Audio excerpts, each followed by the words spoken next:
Be recording. Oh, like now? Hello. Welcome to episode 12 of the Love Both podcast project. Nope, didn't know the title. I'm Mike Robertson along with Mike Taylor. And this week, our special guest is our good friend, Beth Callan. Thanks for joining us, Beth. Hello. Thanks for having me. So, Beth, we usually ask the same question Okay. to our guests to start every week, even though I have a much more important question because you're also definitely the first person we've had on the show that was born after the entire run of the show. So there's questions about that. But to start off, have you ever been on a cruise? I actually have been on a cruise. I've been on one, and I think it might be, I would say if you asked me then, I would say this is my first and last cruise I'm ever going to go on. And then I think recently I've warmed up to it again. So Really? it might just because time has passed and I forgot the horror of it. What was the horror? Was it food related? Because that's my nightmare going in. No. I do have an allergy, so I do get frightened about that. But sure. I have this fear of like not having food or having bad food, or what if I hate everything on it? Mm-hmm. No, the horror is just like being on a boat in the middle of like the deep sea, and you're just kind of floating there. And the amount of people that they pack on the ships, like me stuck on a ship with tons of strangers, is like my worst nightmare. Mm-hmm. Oh, yeah, I'm right there with you. Yeah, we're all in the same boat with that. Yeah, I mean, I just can't. Right. I can't imagine a worse. Now, I don't think this episode was particularly insightful in terms of cruise activity. But was there anything in this that you were like, nope, that's not realistic for a cruise, or yes, that's totally realistic for a cruise? No, it actually felt pretty realistic. I think maybe the runaway thing in general was kind of a little bit of a false storyline. I did have a question. Is every episode a different cruise, like a different charter? Yeah. Well, from what we've been able to gather, they're self-contained 10-day cruises. So this is over a course of 10 days. This whole story. That's what we're working with. Now we had one last week that was a special Christmas cruise that felt like it was shorter. It was like 4 days or something like that. For the super lonely people to go on a Christmas cruise, but and for the New most Year's. part, we're working with 10 days. Yeah, you get Christmas and New Year's if you took a 10-day Christmas cruise. Right. Likely. Yeah. Well, you'd probably want to put that together as a package. Like, yeah, and I'm sure that they do, a big thing for New Year's Eve there on the cruise. Yeah. I wonder if they do Thanksgiving on a cruise. Like, that doesn't seem like a cruise-like event, but I bet. I guess if you really got like your entire family to go on a cruise. I think that they probably do, because they have the carving stations, like the meat carving stations. I feel like adding a turkey in there really isn't that big of a deal. Yeah. Well, it's a good thing poultry isn't something that can go bad or cause rampant, food poisoning. That's easy. Done. Plus, it's like, oh, happy Thanksgiving, you, your loved ones, this weird couple from Sarasota. Like, it's just like, yeah. This old boss I once had, not Mike, but a different boss. He actually went on this cruise ship called the World, and it never stops cruising. Like, it stops at ports, but it just is like it's a 365 all year round cruise ship. And it's so exquisite. And it has a hella landing pad at the top. It has a golf course. Like, it's very exquisite. It's for like the, 1%ers of the world. Sure. And I remember having to book this for him, thinking this is living.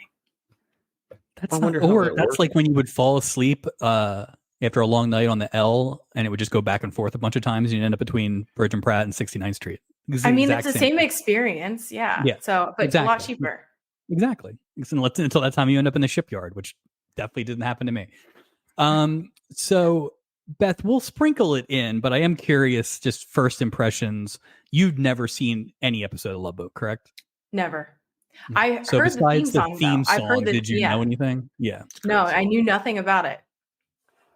I think we've kind of come to the same realization. I think we assumed we had seen more than we have. Yeah. And they certainly have, besides the song and just the general beats. I don't know that we did either. But first impressions of a 45-year-old television show that probably made no sense getting dropped in the middle of. Yeah. I actually was like, my first impression was, I wonder how much of this would make it on TV today. Because I think like my first impression was like, are the jokes still going to track? Is everything going to be so outdated? Or like, is there going to be a lot of, just things that like would not hold up today or would be canceled today? Because I think about The Office. Like if you were to air The Office today, half the show would be canceled after episode 2. So I was kind of waiting for that to see if any of those little, inklings would happen. It's interesting that you say that about The Office. And I only say that because my frame of reference was always like All in the Family, right? Because I was always like, well, there's no way you could put a show like that on today, even today, right?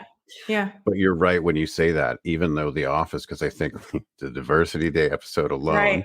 Oh, yeah. So good. But it's funny because they're pretty, well, I don't know. The standards were just different in the 70s. Like it was a little looser. Yeah. Like the language wasn't looser. Yeah. But I felt like the subjects were a little looser. So I will say we're halfway through the first season now. So we've seen a decent amount of episodes, like probably more than people should. More than we should ever watch. Yeah. But I will say, except for a couple small things, a lot of the cancelable stuff did not come up as much as I expected. Like, there's not a lot there. The biggest thing I would say is that it's just it's not even chauvinism because it's women too, but just just like there's just definitely a lot of just like everybody's a creep. Like, just a lot well, I mean, the episode title alone, I was like, oh no, I don't want to do this episode. I was like, I don't think I should watch this. Yep. The old man in the runaway, I was like, oh, this scene, I was like, this is all downhill from here. This could go way, it's going to go in a very different direction. Because I'm a wonderful host, I gave you 3 choices, so I didn't I honestly, when you gave me the choices, I didn't even like track on the title at all. I was like, oh, this just like seems all right. The date worked for me. And then I was like, what did I do? Why did I choose this? It's funny, like, had she gone to a different room, this would be a completely different TV show. And I kept thinking that. I was just like, I don't know if that's a sign of the times or it's just a sign of the circumstances in which it happens in the course of the story. But either way, it was just a weird. So I want to get to the titles because I feel like kind of lazy. So the titles are The Old Man and the Runaway, The Painters, and A Fine Romance. Well, The Painters, that's fine. That's not everything needs to be poetry. A Fine Romance is not descriptive in any way of the Julie Priest storyline. Right. And question, is this the finale? How many episodes are in a season? About 25. So no, we're about halfway down. No, halfway through. Okay, because I was like, I guess they just lost steam, and we're like, all right, this is it. but what's funny is we've had a couple of these that felt that way. That felt like they were smashing it together and kind of like stalling for time. And kind of thrown together. The weirdest thing about this is, when this aired originally. Christmas Eve, 1977. Oh, really? So imagine gathering around with the family. That's crazy because this is probably one of the most viewed episodes then. If this was like a popular show and Christmas Eve is around family time, so you're like, oh, let's all watch a show together. But the weird thing was last week was the Christmas episode. Which means I think they had like, do you remember that weird Thursday episode that came out of nowhere and it was like the weirdest one? I bet you that screwed up the schedule. Do you think that they were like, are we going to get canceled? Are we not going to get canceled? All right, let's just throw some filler episodes in. Let's end on this terrible thing. I think Beth, I think you make a good point. I mean, if people weren't watching it, right, they weren't going to put it on Christmas Eve. Like it wasn't even related to Christmas Eve. So that tells me, there must have been a bunch of people. I would love to know what like the rating was or something to see. Who's watching The Love Boat on Christmas Eve instead of like a Christmas special? Or Christmas. Like yeah, exactly. They must have been. I've had confidence in it. So I looked to see what else was on because times were different back then. So Kojak has replaced Carol Burnett. So Christmas Kojak probably a thing. NBC show now. Usually they have a crazy movie of the week that makes no sense. So they had a religious program, and you would think, oh, okay. The first Noel or in prime time? Okay. You know what it was about? Noah's Ark. the least Christmassy religious story you can find in the Bible. Like they should have had like Lot's wife turn to salt. There's a whole testament dedicated to Christmas. So yeah, why wouldn't we're going like Exodus. We're going early in the book. All about the 24th. That's all that is. That guy. What? That's an odd. Just a weird. Movie? Was it just like a long? And like unless really long. Or amazing counter programming, because the Love Boat is such a smash that you had to get another nautical program on Noah's Ark. To rival it. Yeah. I wore a nautical sweater because I didn't really know what to wear. Very impressive. It was hard because I tried to find something in Singapore Sunrise Saffron. I don't have like any yellow clothes. Looks like this. Yeah, I have no yellow clothing. It's crazy. I don't have a lot of yellow clothing. I don't. Yeah.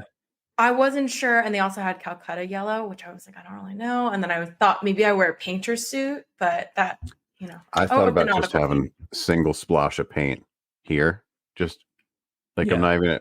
I don't see it. What paint? But you've done a pretty good job, Mike, of forgetting to have a costume every week. Yeah. That's my costume is not having a costume. I went with a blue shirt to match Stubing's office at the end. I'm dressed as best intentions. Yeah. All right, let's get to the summary of this nonsense. So an older man finds a teenage stowaway in his bathroom.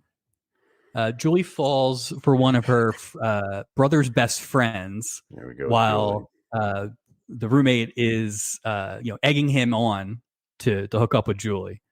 And then Julie hires inept painters to paint Stubing's office, as we said, Singapore, Sunrise, Saffron. So Julie gets 2 notes in the plot summary. So that's heavy duty for her. Is she usually not a main character? Or she's probably had the most to do, like even more than the captain. She's like the heart and soul of the ship. Honestly, seems like it. Yeah. I will be curious to get your opinion though, Beth, because I feel like, and Mike, I don't know if you agree. We'll get to it, but Julie's had a rough few weeks. This is rough. Felt for Roy. Yeah. I really felt for her in this episode. Yeah. She's like the Pam of the show. Yeah, but it's funny. It's like a self-inflicted weird Pam. Yeah. Like I make things weird, Pam. Yeah. Well, I guess that'd be her last name. But yeah, it's just like a weird. I'm a red hot. I'm like, I had to look away. Oh, I know that was such a cringe moment. Oh, I just chills all over my arm. Yeah, if Day didn't have a heart attack in that scene, I was going to, because that was uncomfortable. I wrote down the quote for that because I felt like we had to say it out loud. I went back and I just made sure. I'm like, oof. Looking at the credits, we go 5 deep today. Will Gear as Franklin Bootherston. Will Gear, apparently big guy from the Waltons, which I never saw. Yeah. I didn't either. And sadly, died 4 months after this aired. So I hope he went out on top. Yeah, he saw it, and then hope you got to spend time with this newfound family member. Question. I was distracted immediately by Will Gear because I thought he sounded exactly like, and potentially was at one point, Burl Ives. And all I could do is hear him talking like Burl Ives as the snowman in the Rudolph special. Now I need to go back. Well, don't worry, because everything I say as him tonight will be in the cadence of Burl Ives as the snowman in the Rudolph special. So amazing. I gotta say, it's funny you say that. The same thing happened to me. I'm not kidding. With Artie Johnson. Okay. Who did you think For some reason, I thought it was the what's his name? The person that sings The Love Boat. I thought it was Paul Williams. So the whole thing, I kept thinking it was Paul Williams, and then I was like, wait, not laughing Artie Johnson. It was distracting. I had so many Paul Williams questions. Yeah. If we're also talking about cameos, there is like an amazing one in this episode. I don't know if you guys noticed, but the painter, Vincent, he is Pat Morita, aka Mr. Miyagi. Yes. I knew that if there was a chance of you knowing any of these guys, it would be somebody from the Karate Kid, a movie that actually was made while you were alive. so, I thought the Painters were great. I thought that was a really good comic duo. Like that was just, they were like, I would watch those guys have their own show. Yeah, it was a very feel like traveling around the world for free. Yeah, just inept at whatever they're doing. That was such a surprise at the end. I loved that. Yeah, I liked it. That's the thing. This episode, for all its faults, which we will definitely get into, had two gotchas that I think got me. Both of them surprised me. Yeah, the priest thing and the con man thing. I think they both surprised me. Same. Was not expecting. You shouldn't build a whole 60-minute network television show around gotchas, obviously, based on today, but. Tom Poston is most famous for being George Utley in Newhart. Yeah. He was great. Also, he was a lot of greatness in here, but a lot of crap. Anson Williams as Sean McGlynn. Not good. I challenge you to rewatch this episode and look. Let's not say that, to rewatch the episode. In watching, I was so distracted because Anson Williams has the same haircut as Julie. So every time I would see it, I'd be like, yep. Okay, you think it was the old neighborhood haircut, like standard issue? Yeah. From Oregon, right? That's where she's from. From Portland. Right. Beth, you might be neighbors with Julie's family. I did have a few call outs. There's a lot of PA call outs and a lot of Portland call outs, or that one Portland call out. Yeah. We end up getting a double shot of Happy Days with Pat Morita and Anson Williams, which boosts Happy Days to the lead. That was the third and fourth Happy Days cast members to be on the Love Boat, so they take the lead over, I think, the Brady Bunch in our long running contest that I probably should write down. Mm-hmm.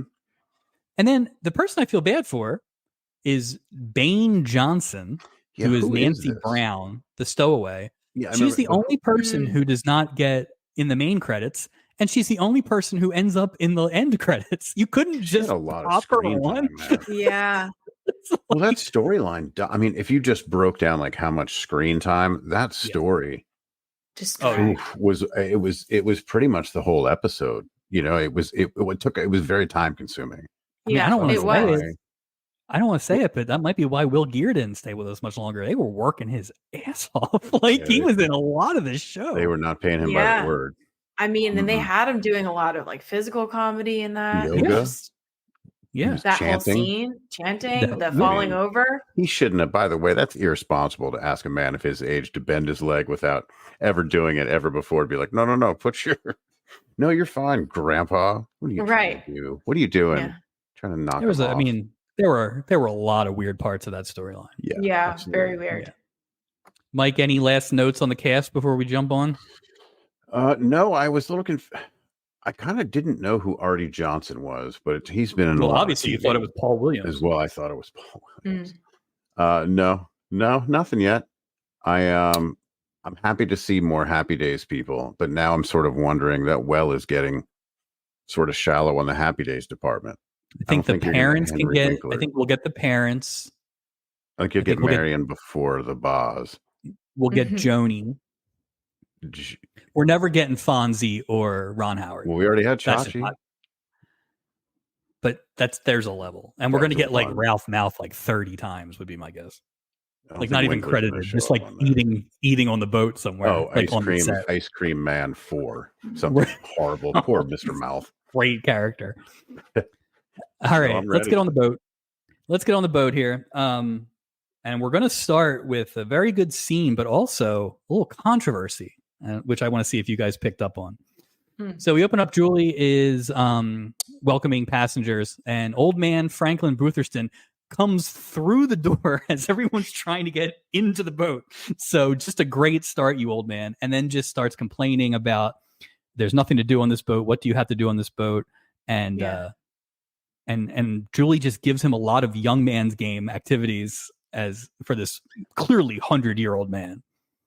Do you think that she did that intentionally? Because she's just like, this guy's very crotchety. Oh, you think it's like go away, don't ask me questions? Right, because like if I were her, I'd be like, oh, bless your heart. Walk away. Just immediately go the opposite direction. He's a giant old man too. He's giant. This guy is enormous. Yeah, he does kind of. He is towering. I don't think I realized it as much on this scene, but yeah. Like maybe he's not like a jerk, but he has it just the situation has like potential to go south real quick. Just it's like get him to his room. Like, all right. My grandfather was always famous. He would somebody would ask him how he was doing, and he would just be like lousy, and that was his thing. And he wasn't like a grumpy person, but he wanted you to ask him why he was lousy, and all that stuff. So I do think that this was a good setup because it did like pull at your heartstrings a little later on once you find out a story. So I think it was like, make him be a crotchety old man and people hate him. And then we'll see if, he's got a heart. Heart of gold, crotchety old man, heart of gold. See, maybe that's why it worked out for Christmas too, because I was kind of thinking, I'm like, is there any Christmas vibe to any of this? And I was like, maybe a little bit, I think that's coincidental. I do not think they knew this was airing on Christmas. So. Miracle. He shoehorns in, as Beth pointed out, McKeesport, which I think we get like 3 McKeesports in here. And don't worry, in case you were worried, later we'll have a little fun fact trip around McKeesport, Pennsylvania. But he doesn't want to get mixed up with one of your Sun City swingers, which is great. Like, put in your pants, Julie. I'm not hitting on these old blue hairs. So, well, you never know with Julie. Julie's ready to. Julie's what red-blooded American woman ready to mingle apparently. So she's here's the thing. Thirsty. Yeah. Okay. Oh wow. You think she's going Bootherston? By the way, I wrote Bootherston 300 times in my notes. I still don't quite know how to pronounce it. I actually had to look up his name because I couldn't understand when they said his name what it was. And I did notice that his first name is Franklin. With a Y, not an I. Y, right? So that's class right there. That's class. High class. You think he's like high cotton McKeesport? Like the older, the old money? He's not buttoning his collars, his sleeves. He's got he's cufflinks exclusive. Listen, he's got cufflinks on his t-shirt. I will say this. If I hadn't busted out that tux a few episodes ago, I would have busted it out this week because this is a finely dressed episode. All the gentlemen are dressed to the nines the entire episode. And they are in California, which is a little weird to me. Like that seems an awful lot of suiting. A lot of suiting for California. I wrote a note about that because I was like, this actually doesn't track. Yeah, because how are you going to go swimming? Do you think he flies? So he flies from McKeesport. So spoiler, near Pittsburgh. So he flies from Pittsburgh to Los Angeles, right? So he flies in that suit and then gets on the boat in the suit, or do you think it's a second suit? He could take off his jacket at least. Are there wrinkles? How did he not get any wrinkles throughout all this travel? I bet you clothes back then wrinkled like crazy. I bet you everyone was a wrinkly mess back in the day. That's what I'm talking about. Mm-hmm. Because it was cramped on a plane, whatever it was. I don't know. Maybe his shirt was all jacked up. That's the only thing I can think of. Because how are you gonna? I mean, it's in California. He was so handy with that. He was so handy with that clothesline later. Maybe he's got some sort of like old school ironing trick where he like beats it against the wall or something. It's maybe he thinks he's on like one of those Norwegian cruises. He's just confused. He brought all the wrong clothes. We'll get to it, but like. If he clearly likes McKeesport, he's definitely a salt of the earth type. It's a weird trip to go on by yourself across the country to go cruising. I never would go on a cruise by myself. Like that is like the one. I just can't imagine. I know we're gonna get to the storyline later. Like being like something tragic happens, and I'm like, you know what? A cruise sounds like it's gonna cheer me up. This is perfect. No, sounds awful. Oh. And I'll say this, Beth, like I would say 50% of the storylines are people on the boat by themselves, including a person in a wheelchair who can't, get around without a wheelchair, a person who was so pregnant that they had the baby on the boat. On the ship. Also, how insane is it that Sean and Mickey get are two single men that are like room together. They don't know each other. I would be like, are you crazy? Weird. Rooming with a stranger? Like it's so we don't know. Hostel, like a hostel. We don't know water. we don't know if that's a real thing, but that is definitely a show thing. The first episode had it, and we were floored. Yeah, that is a thing. I can't be a real thing. It can't. I am disgusted. Must be a cheap ass ticket. I wouldn't want. I don't want to sit at a table with a stranger. Like I got just a complete. You're going to sleep there in the same room? Gross. Yeah. What the hell? No, I'm not down with that. So, just before we move on, I just want to note that Julie in that scene was wearing a navy blue jacket with a red shirt. Sorry, white shirt. Anyway, why would that be relevant? Who knows? Anyway, moving on. Doc is greeted by Steubing on the deck, and Steubing's like in a great mood, like the best mood we've ever seen him in. And Doc's like, what? Why? It's just a cruise. You know, nobody's paying attention. Our show's going to be canceled soon. Don't worry about it. Steubing's excited because while they were in port, Julie got some painters to paint his cabin his favorite color: Singapore sunrise saffron. And so he wants to go show it off to Doc. What did he say? Come feast your eyes. Yeah. You know, it's nice that he has nothing to do. Like the ship's about to leave port. He's got nothing to do but just, hey, come here. This is the time I'm going to show you this. Right. He's not greeting guests. He's not doing anything. He's worried about his paint. Pulling the boat out. He's not the real captain. He's like figurehead captain. He's like, did you notice Crunch is more of a captain than him? Did you notice who was not busy checking out the paint job in his office?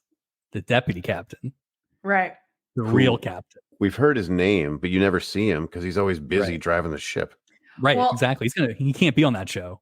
I also like that they called the painters color and tint engineers. I was like, I like that. I like that. I was like, wow, what an upgrade for a title. It's amazing. I love Julie. Yeah. I did not guess that they were con artists at all, but once I knew, I was like, oh, Julie, you just got sold, man. You just got sold. And she would. It kind of just goes with her personality that she would. Or maybe she's got maybe she has like a shady side. You know I will say. I don't know. I don't know. I feel like she just gets like, you know, glazed eyes and like hard eyes and, you know, heart of gold. I mean, it's too much. You can't argue that this week. You cannot argue that this week. Right. I will say the whole paint color scene, like the Calcutta yellow and all of that, it really reminded me of the American Psycho scene about the business cards. I don't know if you have seen American Psycho, but they get real particular about the shades of white for the business cards. I was like, oh, I wonder if American Psycho took this as a little nod. You know what, Beth? I think you're on to something here. Captain doesn't do anything.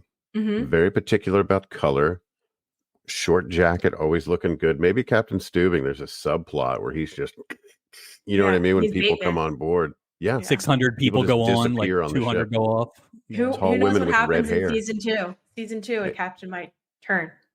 If you're a woman and you look like John Ritter, except you have tall red hair, don't go on the ship. That's all I'm going to say. He hasn't been creepy in a few episodes, though. It's because he hasn't been dealing with a woman that looks like John Ritter with tall red hair. That's why. That's his kryptonite. So now we smash cut to an interior scene where Julie ends up running into Sean. Did you guys happen to notice what Julie was wearing? No, I did not. Julie is now wearing a white jacket with a red shirt. Maybe it was like a hypercolor thing. Maybe she was a little warm. Maybe she Nope. So we'll keep an eye on that.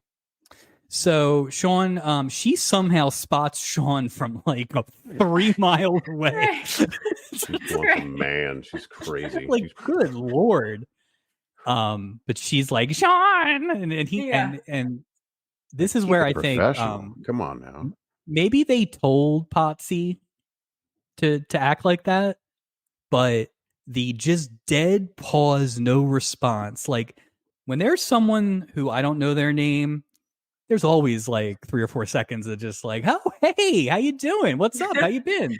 Because you're going through your Rolodex and you're just like, I need to figure this out. That's why you never call anybody by their name. It's always chief or boss or ace or lady or something like that. But So like he's got no idea. Finally, Julie has to like give her the whole spiel that it's her brother's sister, and then he finally gets it. But still doesn't seem to get it really. And before he can really get it, in comes Mickey O'Day. Hey, love this the week's jumpsuit. Creep of the week. Oh, yeah. Love the jumpsuit though, like owning it, and zippered a little too low. Not too low, but too low for Just him. enough, Like he looked a little, enough. just enough. Thank you, just enough. I gotta tell you, it probably wouldn't have been as good if they put him in more. Mickey O'Day had probably 30 lines in this thing. Every single one of them, pitch perfect. Oh, fantastic writing for his character. He was great. Everything was great, and he was just everything else in the show seemed so slow and deliberate. And he's just like, I'm gonna hit my lines. I'm getting out of here. Yeah. So I gotta go to the bar. He's like, oh, I do. He complained about the line, which is funny because we've never seen anybody observe lines ever in this show. People are just shoving through.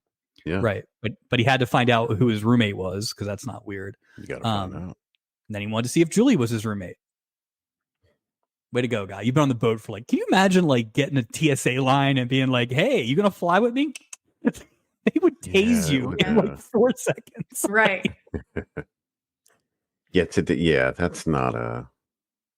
That's not even like just a weird old guy. Like there's nothing endearing about that. Like in no 2023, probably not in 1976 either. But yeah, but I think that as much as anything is the most dated part of this show so far in terms, like you were saying, Beth, it's it's just very overt. And it goes both ways. I mean, Julie basically jumps the priest here. I mean, it's but it's very just late 70s. I'm on a boat. I can't possibly not hook up with somebody. I've been on this boat for 20 minutes. So she works there.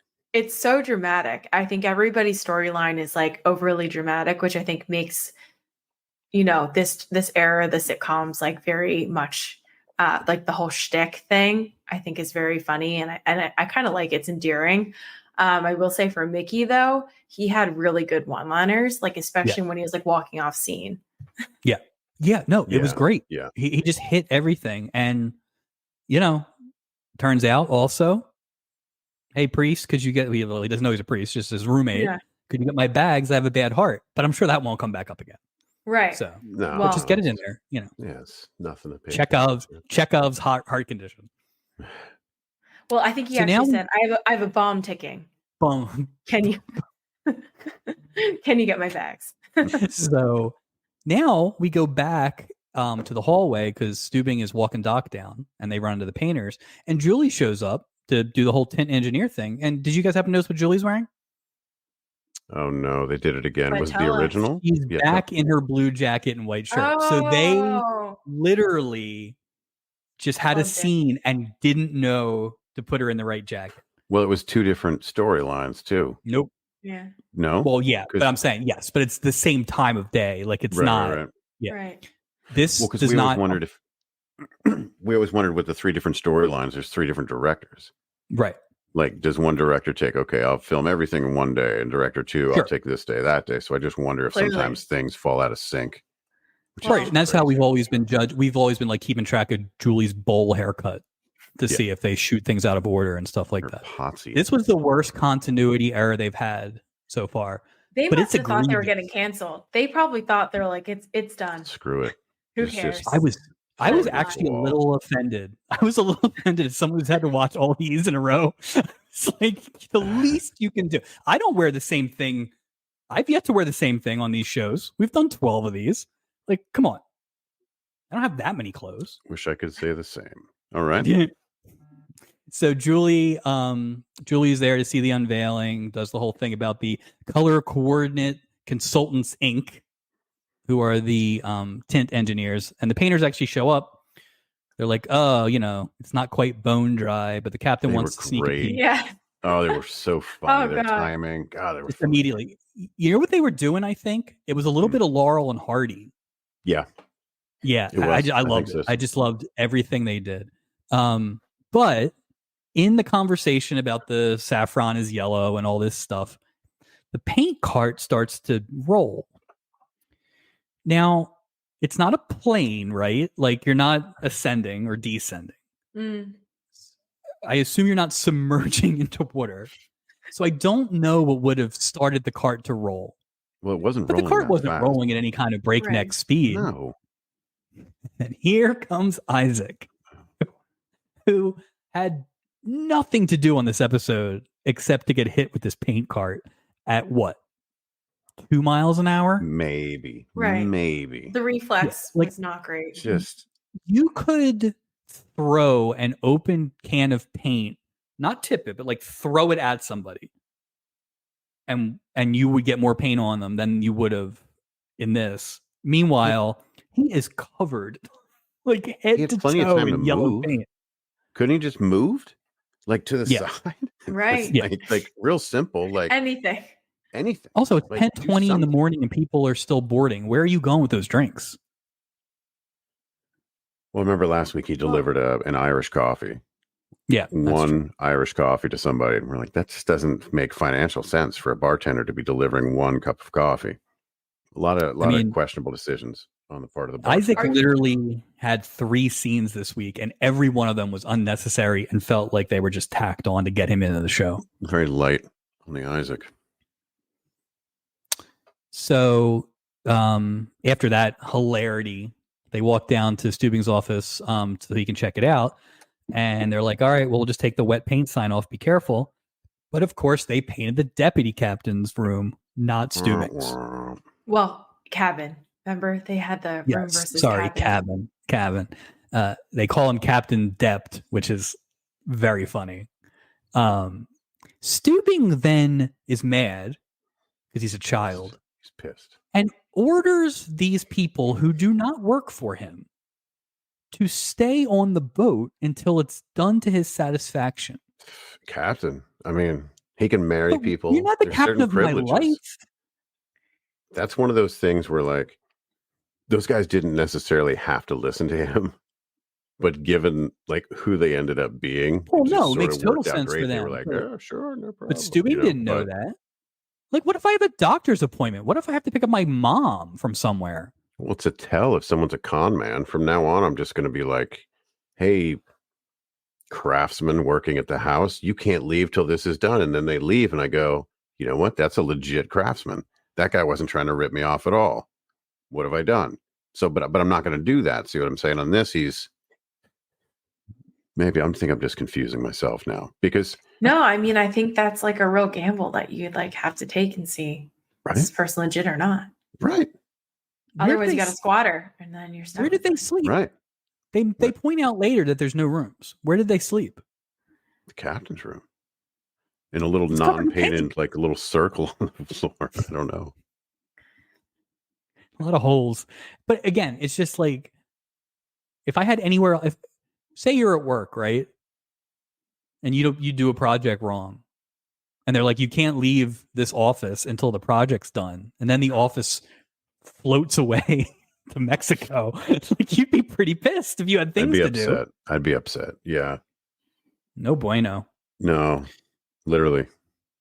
Gopher, who didn't have much more to do than Isaac this week, he is assisting Mr. Bootherston in the cabin. What is this about? Well, originally I was like, what is this all about? And then I realized they're pointing out that he didn't go in the bathroom. Yeah, they're doing a whole song and dance to show all these things in the room. But when he gets to the bathroom, the old man's like, I'm 75 years old. I don't need help seeing the bathroom. And then, of course, that's exactly who's in the bathroom. So yeah. But just he got like a sweet tip. What do you think? What do you think he got? What do you think the tip was? It's the late 70s. $5? Oh. He said, what? Buy a good cigar and a bad cup of coffee. And a bad cup of coffee. $5? $10? It's a 1 or a 5. It's not a 10. No, it's a 5. Although Bootherton must be in some money because he's not throwing that money around like that, though. I mean, look at him. But I mean, he bought a ticket for the girl. Like, we don't know how much these cruises cost. That's true. This is a very Annie storyline. Mm-hmm. Like, it's just it's a straight up. Which came first, Annie or this?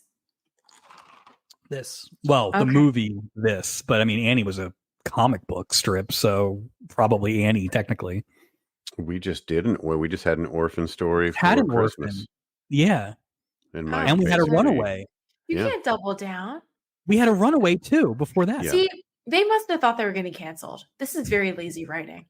I'm starting to Or was there a writer's strike? Maybe there's a writer's strike. They're just like, there was just blank. Here's the script, and it's just a blank piece of paper. Just what? Just do 12 episodes into a 250 episode project, and we're already tripling up on things. This is not we're already out of content. Oh no! Next week, orphans. So I will say the scene, like I said, totally established just to show that the bathroom was not opened yet. But they did have probably the most artistic director shot we've seen in this entire show. When he opens the suitcase, that was actually like somebody went to film school. I like that. Yeah, that's like when I do the reels, I try to coordinate them if I can. But I only have like 4 options. So they look good though. I think they look good. But it's also like that. He didn't even participate in the when they're throwing the ticker tape, the wave shot. He wanted none of that either. Very limited wave shot this week. We only get 2 people. Potsy, Mickey O'Day was trying waves, to get, and then Mickey O'Day. Mickey O'Day, in the course of 15 seconds, waves at who knows who, winks, tries to hit on this girl. The girl leaves, shrugs, winks again. It's one of these. Like he is everywhere. Exactly who he is very quickly. Yeah, he's just perfectly gross. Perfectly gross, Mickey O'Day. Yeah, love him. So now we're back in Bootherton's room, and he's unpacking, and he's got a tinkle. And he goes to open the door, and it's locked. And he's like, "Oh, terrible cabin! You can't get the bathroom." And then who pops out but Nancy Brown? This is where things I was like, what? I got to stop watching. What am I doing? Well, she's 26, right? Isn't that what it was? 15. Originally, she said she was 26. She was 26. Yeah. Well, she said she was trying to say that I'm a 26-year-old chambermaid. You're like, that's creepy right there, but wait, it gets worse. She's not 26. So much worse. Ugh. So she ends up being, after a couple failed lies, she's a 16-year-old runaway, and Bootherton comes in hot, like, what's the matter? Getting a little you couldn't run. What was it? Getting too heavy at home. But the joke's on him because her parents are dead. So come on, Bootherton. Jeez. Nice job, dude. Yeah. Kid ruined. It's funny on this. She said she met up with her boyfriend, Randy, right? And Randy, she's going to meet him. She's going to meet him in Mexico. And then I was like, is Randy short for like a Hispanic first name? Oh. Like Randy? Like Ricky? Got it. But Randy? Well, no, Randy sounds just like a white dude. You know what I mean? Probably is just a white dude.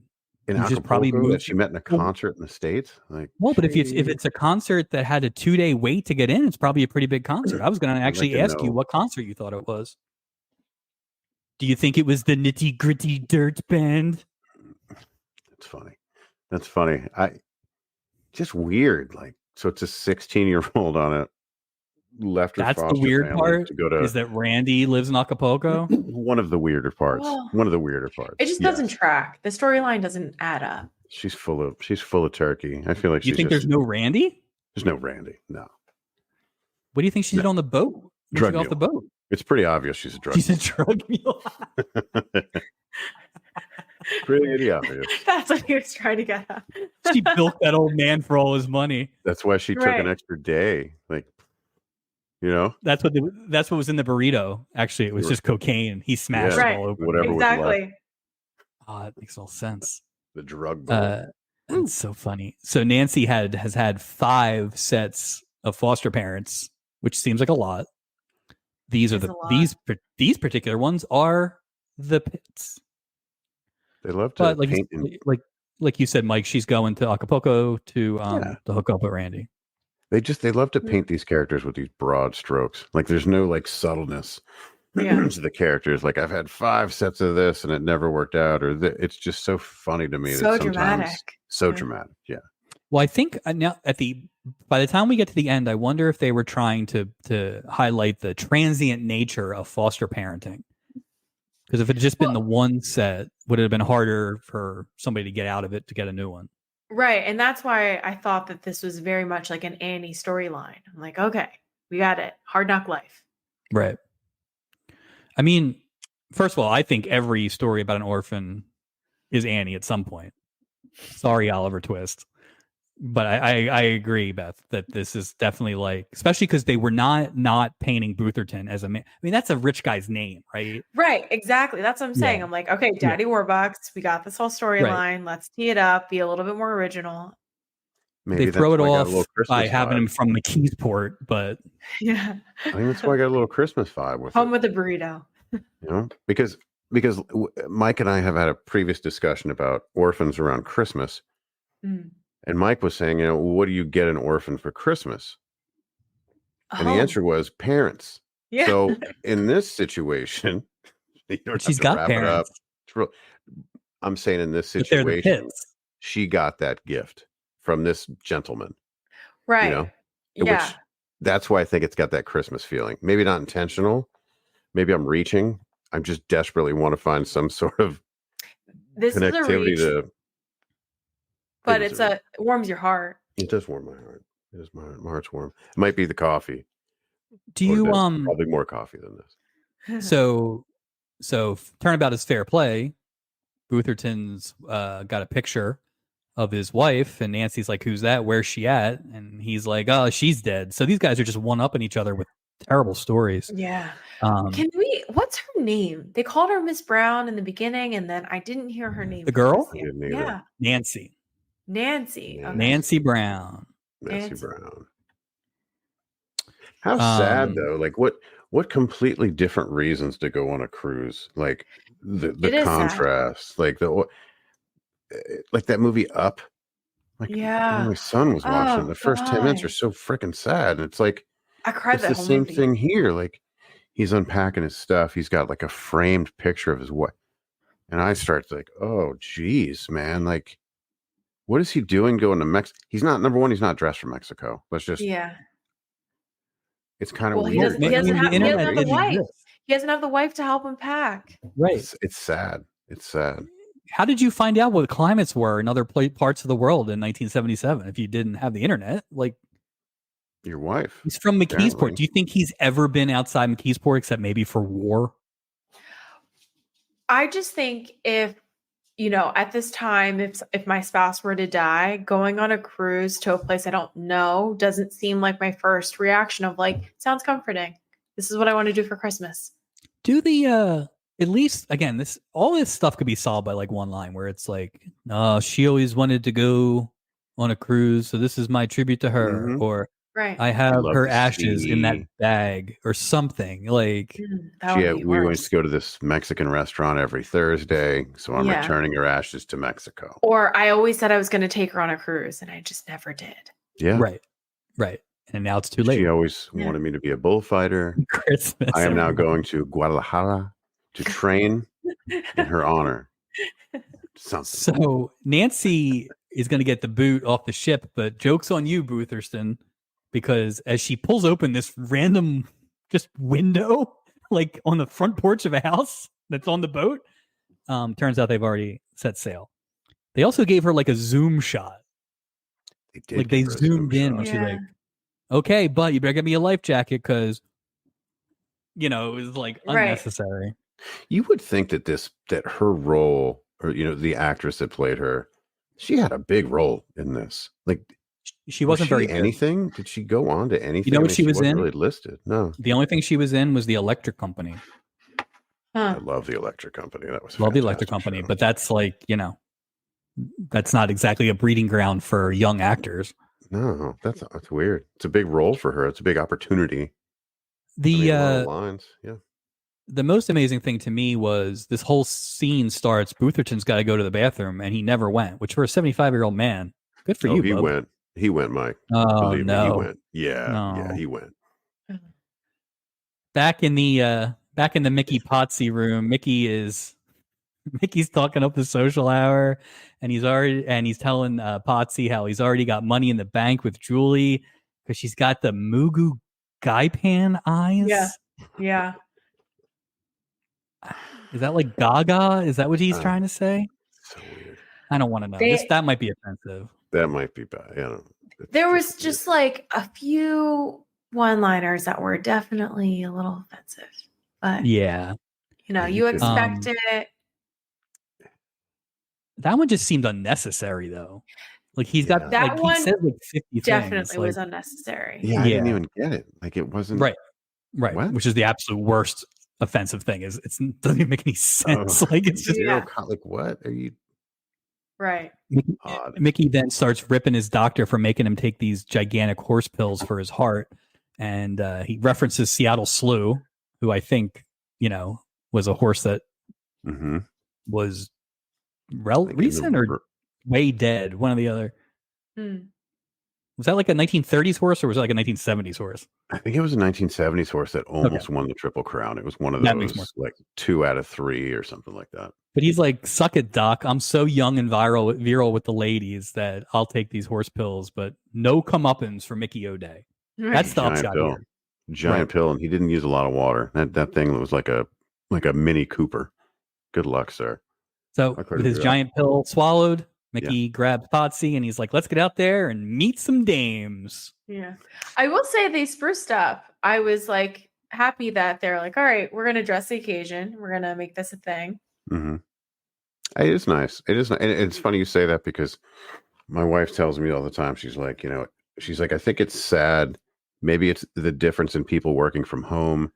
Like you don't get the opportunity to like, dress you up. do kind of go out, but to dress up, like there's just not, she's like, let's go to a gala. And I'm like, I don't know if any gala, like, but there aren't as many opportunities. And like you're saying, you're on a cruise.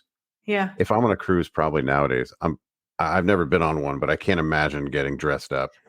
Well, I will say, I think that's like the nice thing about cruises is there's so many events that they do offer where it's like, oh, we're going to have like, usually in your bathing suit or doing whatever, but then they have these like fancier things where it's like, it is an opportunity to dress up. Yeah. And that's why people like it is like, you kind of get a little bit of everything. That's a good, I don't have that's a good point. I mean, think about the Titanic. They all dressed up on the Titanic. It's like I don't know that we should be, taking lessons from the Titanic. So I mean, maybe one. Well, then they were like pretty much screwed when they hit the iceberg because then you're kind of trailing this ball gown. Float. Yeah. But we had a couple of Titanic survivors on a previous episode, and apparently in the shipping world, if you survive a boat sinking, you're considered a jinx. So they were just well-dressed jinx, well-dressed jinx. I don't know how you would say that. Which should have been the title of that. Should have been the title. Yeah. Oof, jinxes. Bootherton goes downstairs to turn in the stowaway, but he's asking all these hypothetical questions to Gopher and Julie. And Gopher insists that no one could possibly get past him. Like it's never happened before. He's got eyes everywhere. Meanwhile, 5 weeks ago, somebody was talking to Gopher and then stowed away. And a security dog. And a security dog. There's no security on this boat. This is the third to fourth somewhat stowaway. It caught me today, and I was thinking about this. You don't even see anyone with like a walkie-talkie.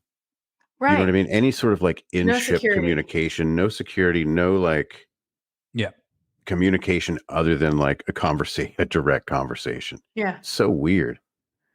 I don't know. And it's just weird. It's impossible. It's such a big thing. Like, I'm not even saying they should have good security, but they clearly don't even try. But why not have like a character rushing the door? Like the head, it's an old military guy or an old whatever. Just like it would make sense. But what's going to happen? There's going to be like an episode next season or something like that, or even this season, where they have like a retired cop who ends up being, that particular cruise. He's doing a lot of that stuff, and then they're like, oh, maybe we could use some security. It's like, they should bring back the painters. Have the painters do another con. Security. Be security. Pretend they're security. Oh, I'd love that. I love that idea. Those two little people would be excellent security. They're fantastic. They could be on every week and I would watch it. I wouldn't even care. Just have them as crew members. Right. You just pop up every now and again like a Frank Grimes kind of Simpsons kind of thing. So this whole thing ends up being a scam to make Bootherton pay for an extra ticket, because at the end of this, he ends up buying Nancy's way onto the boat and ends up having to keep her in the cabin because there's nowhere else for them to stay. Maybe they have no more rooms because the painters got the last room. Maybe not. I do like his one-liner to Nancy about once he finally lets her stay. He's like, "If you snore, I'll stuff you out to Portland." I was like, "Oh, is this a bad thing to be sent to Portland?" Maybe. So they go to dinner, which is nice, I guess. Originally I was going to be like, she's got a lot of clothes, but she was going to get married and live in Acapulco, I would imagine. So she probably packed a lot of stuff, right? Well, I actually did want to call it a little bit of a fashion. I don't know if you guys care, but I'm going to call it this little fashion sighting. We care. We care the fashion. Nancy, obviously. Yeah, clearly. Nancy has these thin bows in her hair, which are very on trend right now. And I just wanted to say, like, wow, look at how the fashion comes back around. I love it. What do you mean thin bows? Like so there's like these flat bow? Or like just an elbow macaroni? A thin ribbon. Thin ribbons in her hair. It's very on trend right now.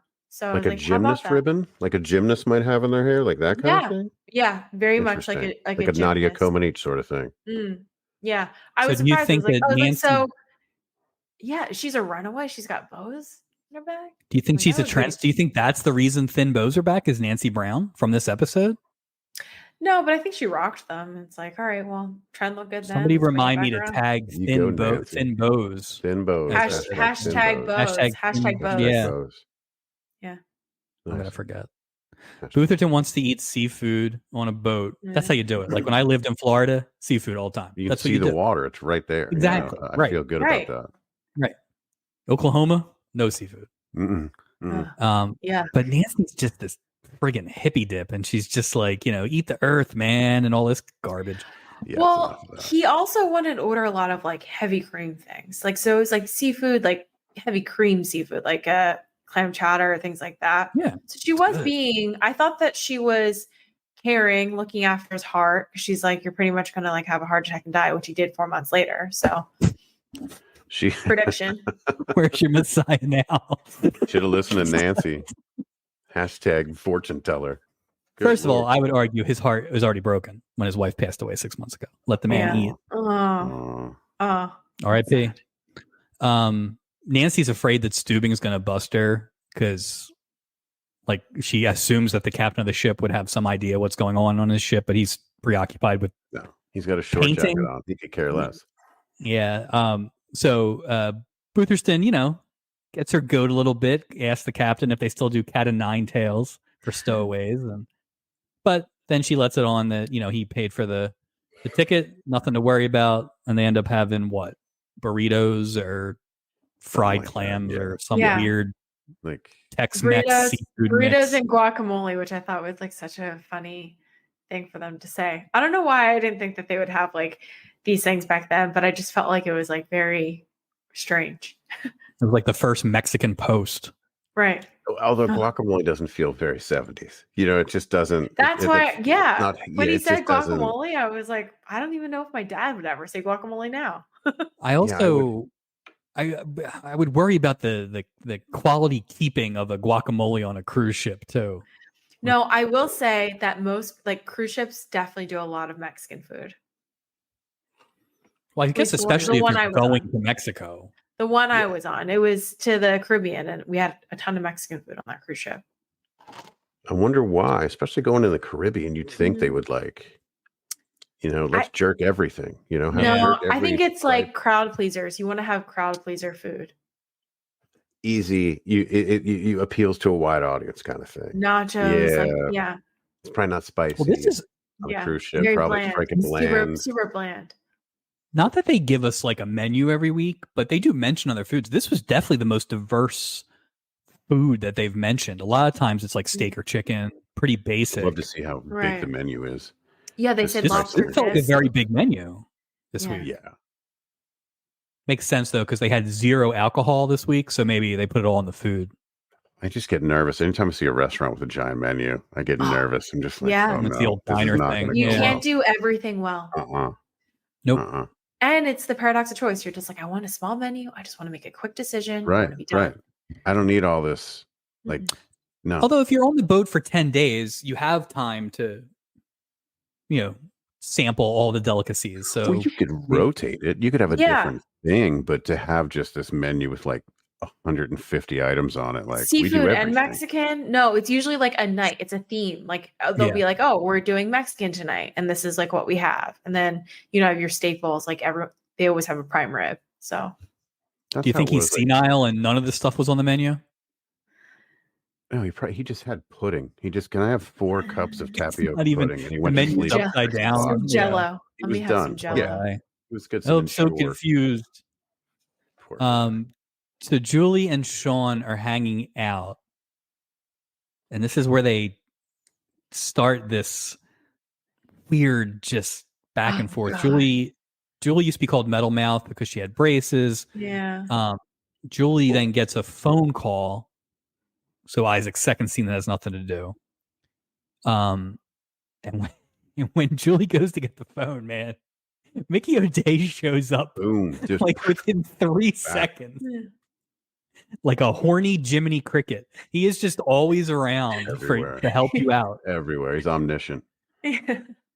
But there was funny because he says something along the lines of like, that Julie, she's all class. Right. And then Potsy's like, none finer.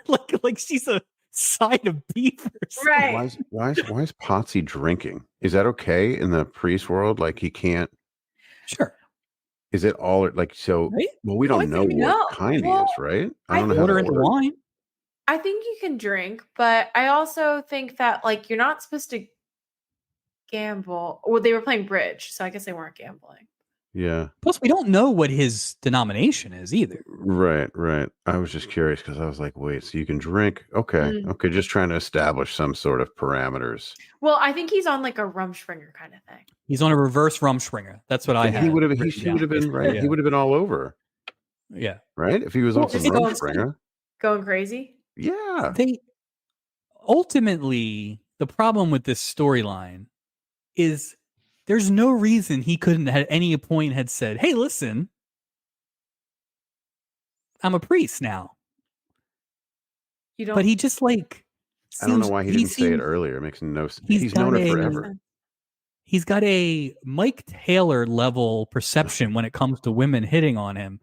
And it just is inexplicable. Like, he is genuinely surprised every time Julie's hitting on him. Like he has no idea. Yeah, the other thing that's weird to me is, okay, so this is Julie's brother's best friend, right? Right, Bobby's best friend. Which is a weird thing. Yeah. But but the strange thing is, if somebody you knew growing up turned out to be a priest, it would be like, oh my God, guess who ended up being a priest? Yeah. Like that's not something no one would share. I did think that, yeah.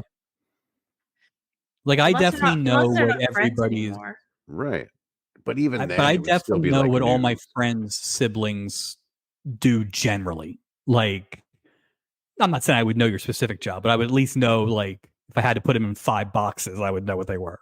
Case in point, I have an old friend from high school, and he was actually the guitar player in our little Misfits tribute band way back in the day. And he is a reverend or a priest based out of Russia now. Now, I didn't keep in touch, but I knew people that were just like, oh, you remember blah, blah, blah, blah, blah. Well, he turned out to I just think it would, I don't know how that information would escape if she goes back for Christmas every year, just like she's established this routine. It's just weird to me. It is a pretty big one. Like, it's not like trying to explain what my job is. Like, priest is pretty easy. Like, why do you say, hey, Julie, quit being weird. I'm a priest. That ultimately ends up being the biggest problem with this storyline is a very simple, doesn't have to be something slick. I'm a priest now. He runs off because he's just like, every time. I don't know. Well, that's why, because I think because of the Rumspringa thing, I think he was like conflicted. Where he's Do you think he was fighting the urges? Well, I think he was like, I'm taking this time to figure this out. Maybe he was like, maybe I should do this. And then all of a sudden he's like, no, but I love, the big guy. then they needed to. Okay, that makes sense. Then they needed to portray it better, where he was like, I don't know, biting a towel or his fist, Maybe or he was like just so horny. Right. Like it needed to be something more overt, not just staring blankly into people. Okay, do we think he's a bad actor or bad storyline? Like bad lines? Both. I think maybe both. Both. I think there is a world where you have a better actor in the priest role and a better actor in the runaway role, and this is the best episode. I think it's possible because everybody else is bringing their fastball in this thing. Yeah. Yeah, so, I'm trying to think of other like past guests that you could have slid in there, like a John. I mean, I'll tell you who the girl should have been. I'll tell you right now, the girl should have been Christy McNichol. That would have been. Oh yeah. That would have made more sense. Like that would have been absolutely perfect. She's probably done that movie too. Give it to Robert Urich. Just like that. Yeah. You just had Robert Urich on the other day, and they didn't even use him right. They didn't even use him. Yeah. It's criminal.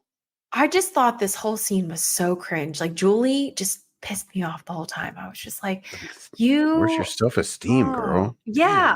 I was like, have some self-respect.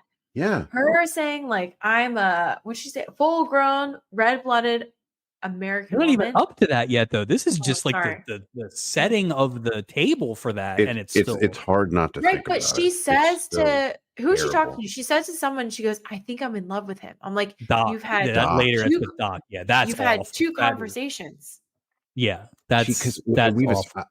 I think honestly, like, I'm not even trying to be funny. I think the character of Julie, she's just a little crazy. Like she's crumbling. She's crumbling before our eyes every week. Insecurity. Like this happens almost every episode. She's throwing herself at these dudes. It's like hated portrayal of a woman. I hated it.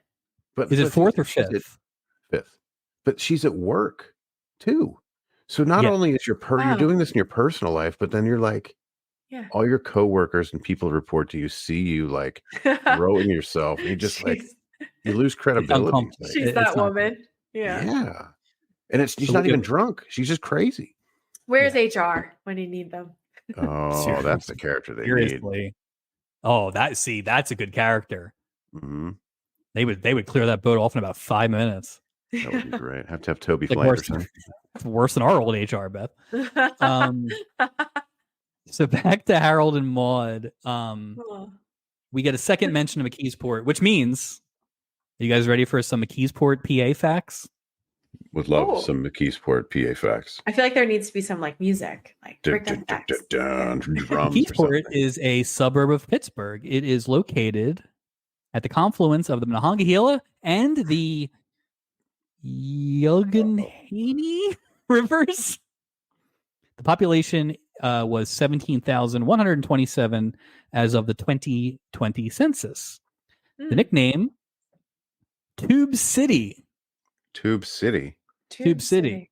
Tube City. Why? Turns out it's a steel town, and there was something called National Tube that was there. So that was why it was named Tube City. I don't know. What does the tube indicate? Is it a tube like what is I think it's like a tube that you use in some sort of building stuff. I don't think it was like a whitewater rafting tube. Interesting. I thought tubing. I mean, it would make sense for as much as they talk about the rivers. That's what I figure. All the river talk. Settled by Scottish immigrant David McKee in 1755, his son John was one of the original settlers of Philadelphia, Pennsylvania. Oh, there we go. Wow. Filet. The population dipped from 38,000 in 1970 to 17,000. So it was a tough time. And obviously we lost both of the Boothertons. So that's just indication of everybody leaving. There was some bad stuff going on. There was a tornado in 1944 that killed 17 people. And then there was the famous fire in 1976, which started at a famous department store and like destroyed their downtown. So way to bring a orphan child into this death trap town of yours. Right. Seems famous people, Swin Cash, WNBA star, Bill Robinson, former baseball player and coach, and a bunch of anthropologists, which I guess makes sense with all the Marshylands and the famous Boothertons. So that's your fun facts about McKeesport, PA. Does it say how that fire started? Was it one of those staticky laundromat type fires? or was this like a legit, no lightning involved type fire? Moving on, it's time for some sleeping arrangement hilarity. Of course, we only have one bed, so weird. Good old Bootherton gets out the clothesline and does the classic split down the middle, which is how everybody in comedy shows sleeps, and no one in real life sleeps. Again, this would be a very different show if she showed up in a different person's room. Like this could have been absolutely terrifying. Like bedtime. Like this is. I still feel very uncomfortable with the storyline. I have to be totally honest with you. Like I'm very uncomfortable. I have them written as Harold. It was like teetering the line the whole time. Here. Yep. It was kind of a Harold and Maude thing, but not. But that was of the time. There was a lot of like Bad News Bears with Buttermaker, and it's like, but just a weird dynamic. I felt very creepy. Like it just felt so creepy. This whole scene. Yeah. She basically she thanks him, which is nice, and calls him grandpa, which is disgusting. Yeah. Yeah. A little manipulative too, if she'd know that, you know what I mean? It's a little like, maybe manipulative is the wrong word, but just, well, maybe. Just no, weird. I think it's kind of right, because it feels like, oh, he did this thing and now she got what she wanted. But again, you can't tell, because I don't think this woman's a good enough actor to connotate anything. Right. It's all kind of the same beat the whole time. At the same time, her whole like background story is shady. She disappears for an extra day in Mexico, which I've shared my theory. I'm just saying it's just weird. The whole. There was an episode before where there was another sort of runaway, right? And he bought a ticket and do want to be with his parents. That kid was that 8. Whole thing? He was 8. He was 8. And he played that same thing. This couple had their child had passed, and he was like, "Oh, can I call your mom?" Like, yeah, that was like, weird. This is all like that happened twice in half of a season. Just like, damn. Again, we're just recycling. I'm really disappointed. It's a writer's strike. I think we should look it up. Or they should have gone on strike. Yeah, somebody after this. Right. You see Charles Bronson catch a stray in here? Yeah, I heard the Bronson, but I didn't get the full reference. So Franklin with a Y's clothesline bit is from Clark Gable's movie, and he references it. And she doesn't know who Clark Gable is because she's young, right? And he's like, "If Charles Bronson were really tough, he'd be Clark Gable." It's like, wow, man. Oh, I do remember that now. Bronson. I don't know. Charles Bronson was anyway. Unnecessary. What are you doing? Death Wish, Will Gear? Like, are you doing? Is that what you're doing? Going for that? Lay down, sir. Go to sleep. He also goes to sleep in his glasses, which, Beth, I don't know if you've done this, but like you fall asleep in your glasses, you roll over, break the arm. It's a nightmare. You can't fall asleep in your glasses. If you fall asleep in your glasses, it's like you had a rough night. Yeah. Well, or you fall asleep in your contacts. That's not good either. So, but yeah, I feel like if you fall asleep with your glasses, it's like you don't have to get ready because you are ready. So like if something happens, I'm just like, and I can see. You know what I mean? Yeah, but if you're somebody like me, if I ever wake up and can see, that's a nightmare. Something's going awry. I haven't been able to see when I woke up for 40 years. I recently got LASIK, so it's like the best decision I ever made. But I remember when I would fall asleep in my contacts, I'm like, oh no, this is not a good day. Oh God. Can you imagine what 1977 contacts were too? They were just Coke bottles. Yeah. Oh, hubcaps. Just they were made of metal. Yeah. Thin metal. Just the worst. Yeah. So the next scene is weird for a couple of reasons. This is Gopher throwing a bottle overboard, saying he's sending it to his grandmother. Right. Doc. So it's weird because it's weird, but it's also weird because it felt like this is the first time we've seen these, Mike. I won't be surprised if we see more. That was clearly just they taped a bunch of bits to throw into different episodes that had nothing to do with anything. Yeah, I was so confused. I actually had to rewind and rewatch the scene because I'm like, I don't understand this whole storyline. It's like a you can't do that on television bumper. Like it was just a scene for a scene's sake. And there's another one later. With the plant one about the captain's plant like salt water, and he like chucks it off. Which is like, we've talked about this. Like they should do more stuff like this. Like when we talked about security, right? We were like, just tape a guy, throw it in there. So if they're doing that, it makes sense. But again, just another example of the padding that was going on in this episode. Yeah, they were.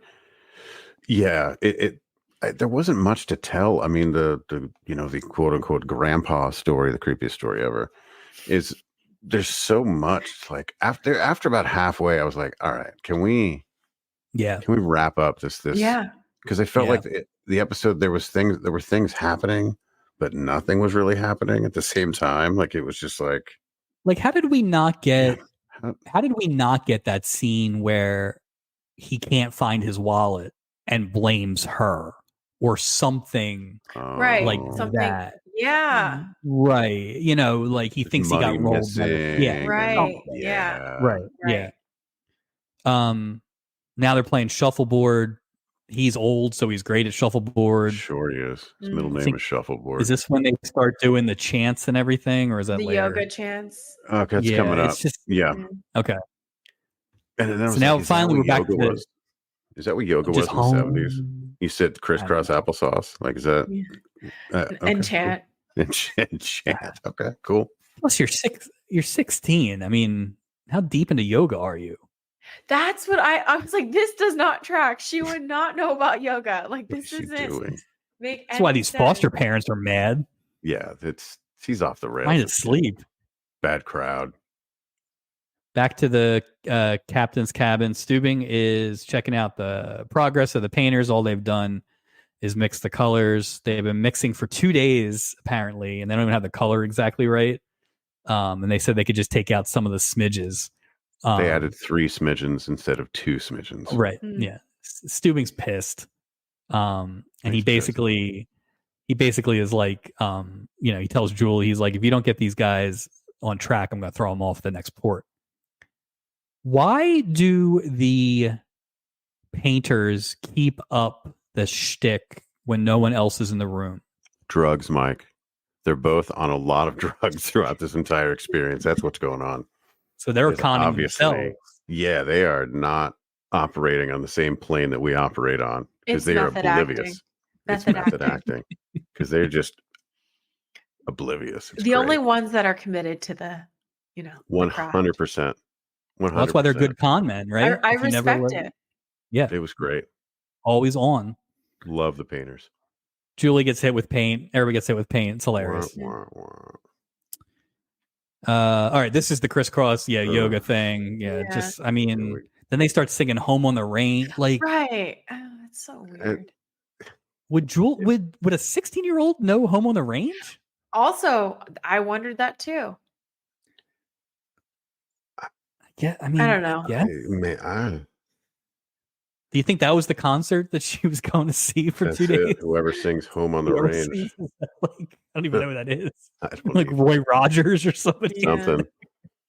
Glenn Campbell, something like that. Yeah. So you're right, Mike. We're still in Act 2. That story is kind of dying on the vine. It's completely dying. What is there left to say? Yeah, and they're supposed to show that, like, they're forming a bond. He's like, his heart is melting. But I'm like, there's many other ways could have happened. Right. And when you do that, you need a much more significant we talked about this last week with the Lifetime movie or the Hallmark movie. You need that kind of drama right towards the end. Yeah. And she was gone for like 4 minutes. Like they didn't even like give you enough time to think she really left. Right. Well, here the thing is, she like extended her trip in Mexico and came back. What if she had come back on time? Like they would have been like, well, crap, now we have like 7 minutes of nothing. It's just weird that you can really feel the stretches in some of the stories. Just kind of. Speaking of stretching, Potsy's out jogging. This is weird. So he's out jogging now on the deck, which like, who's jogging on a cruise deck? It seems like there's no room on that particular size deck to jog. Like, isn't there a gym? I will say there are like short strips of track. It's not very long, but people are running it, and it's. I'm always like, you couldn't just make this a little bit longer, or like. Well, could they do? Were people like running around the ship though, like making their own running paths? Yeah. Huh? Well, fair enough. I can buy that because I was like, wait, why? I think you get a little stir crazy, and I mean the cruise ships today I mean, I haven't gone in maybe like 15 years, but like the one that I was on, there were so many activities. Like they did have a basketball court, things like that. Right. Interesting. So let's see. Julie runs into him, right? Like literally runs into him. So she's just been circling him this whole time at this point.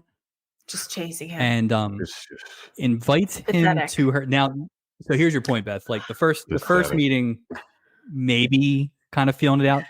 Subtleness has gone away at this point now. So she invites him back to her cabin to, quote, look at snapshots of the old gang. Yeah. God. Which I guess is like, look at pictures of my phone. Yeah. Right? But it's not weird to carry. No, that's the old version of like Netflix and chill. Netflix and chill. But here's the thing. Look at my box of photos. Right. We think it's the same boat every time, which means Julie would leave stuff in her cabin all the time, I guess. Like she's not packing that photo album every week. No, yeah. Okay. She is a little crazy. I mean, there's no telling. She does seem a little psychotic. Who knows? I mean, she had that old photo of that boyfriend in her wallet. Like that newspaper clipping. She got like a shady photo. She just makes like single women look so desperate. I hate this whole story. Yeah. But it's weird, and it's funny because it's not right. It's not consistent. Like it's not. This is not what she's been the whole time. But the last few episodes, she's definitely been this. So she's been like a strong woman in other episodes. Yeah. But then, man, when she gets man crazy, it is. Yeah. But she's like known for doing like the right thing and being like professional in some of these other episodes, and then all of a sudden, she's like desperately throwing herself at. It's just it's like been a running thing. This might be the third episode in a row where this has happened. She would be fired right away for hitting on a guest on a cruise. I would think. Again, there's no HR director on this boat. Zero. Right. Clearly not. Maybe she's the HR director. Maybe Doc's the HR director. Boss is obsessed with the color of his room, so he's nowhere to be seen. That's true. He's not handling this. Anarchy. So Julie says that she's a direct person and asks Sean, this is where they needed to do a better job.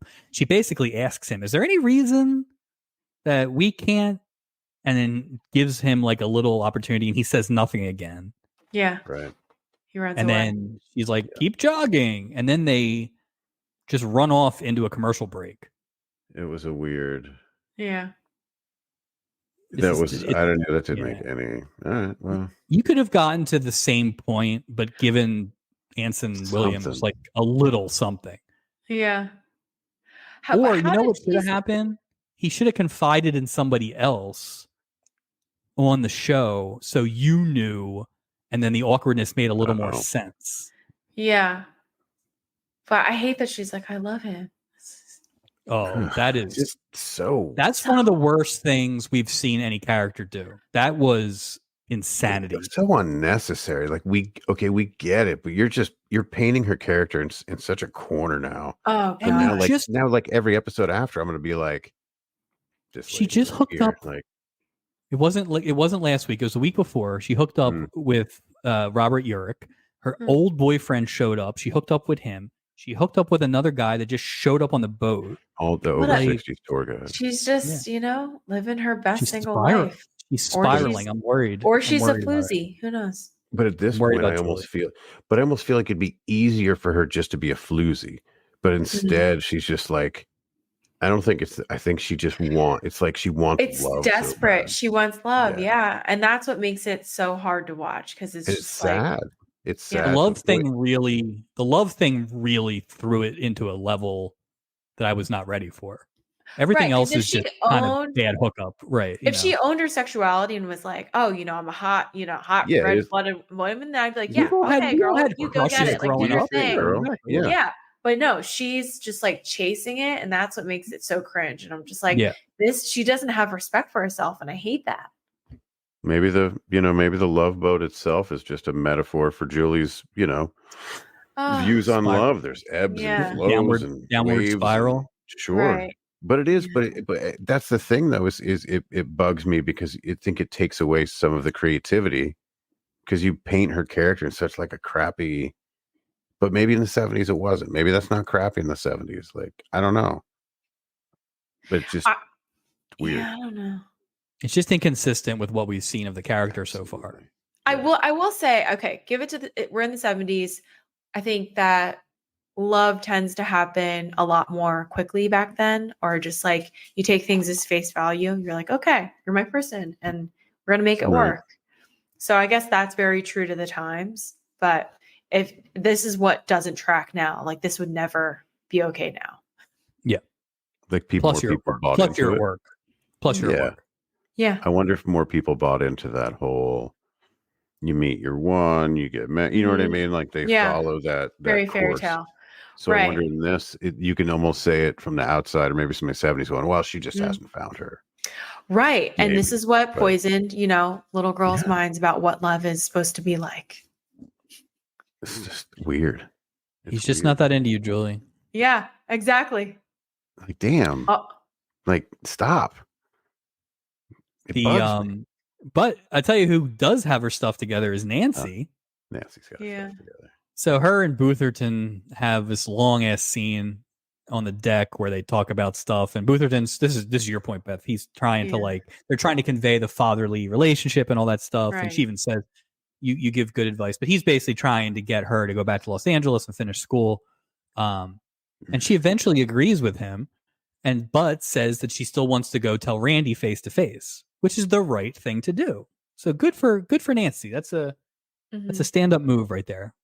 Other people would just cut and run. I was thinking like, well, I wonder where in Los Angeles he lives. And I was thinking that. I was like, he's supposed to be like all this money or almost Bootherton doesn't live in Los Angeles. I thought that he lives in McKeesport. Oh, she lives in Los Angeles. I'm so sorry. I kept thinking I had it wrong. I don't know why I kept. For some reason, I had him not going. Oh, that guy's not a Los Angeles kind of guy. Let's stay in McKeesport. Thank you. I was with you, Mike. I thought that I was like, this doesn't make sense. It's weird. Yeah, it's just like that scene goes on for like a while, which again, it's just a long scene. A lot of camera time, man.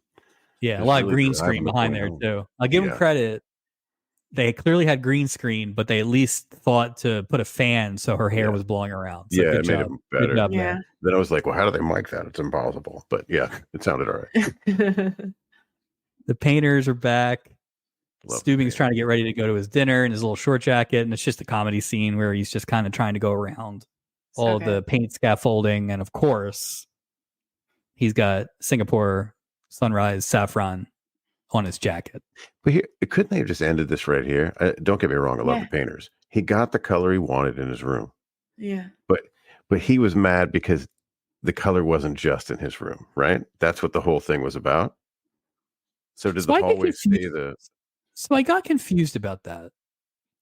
So were those hallways always the color and that's where he got the inspiration? Or did the con men paint everything?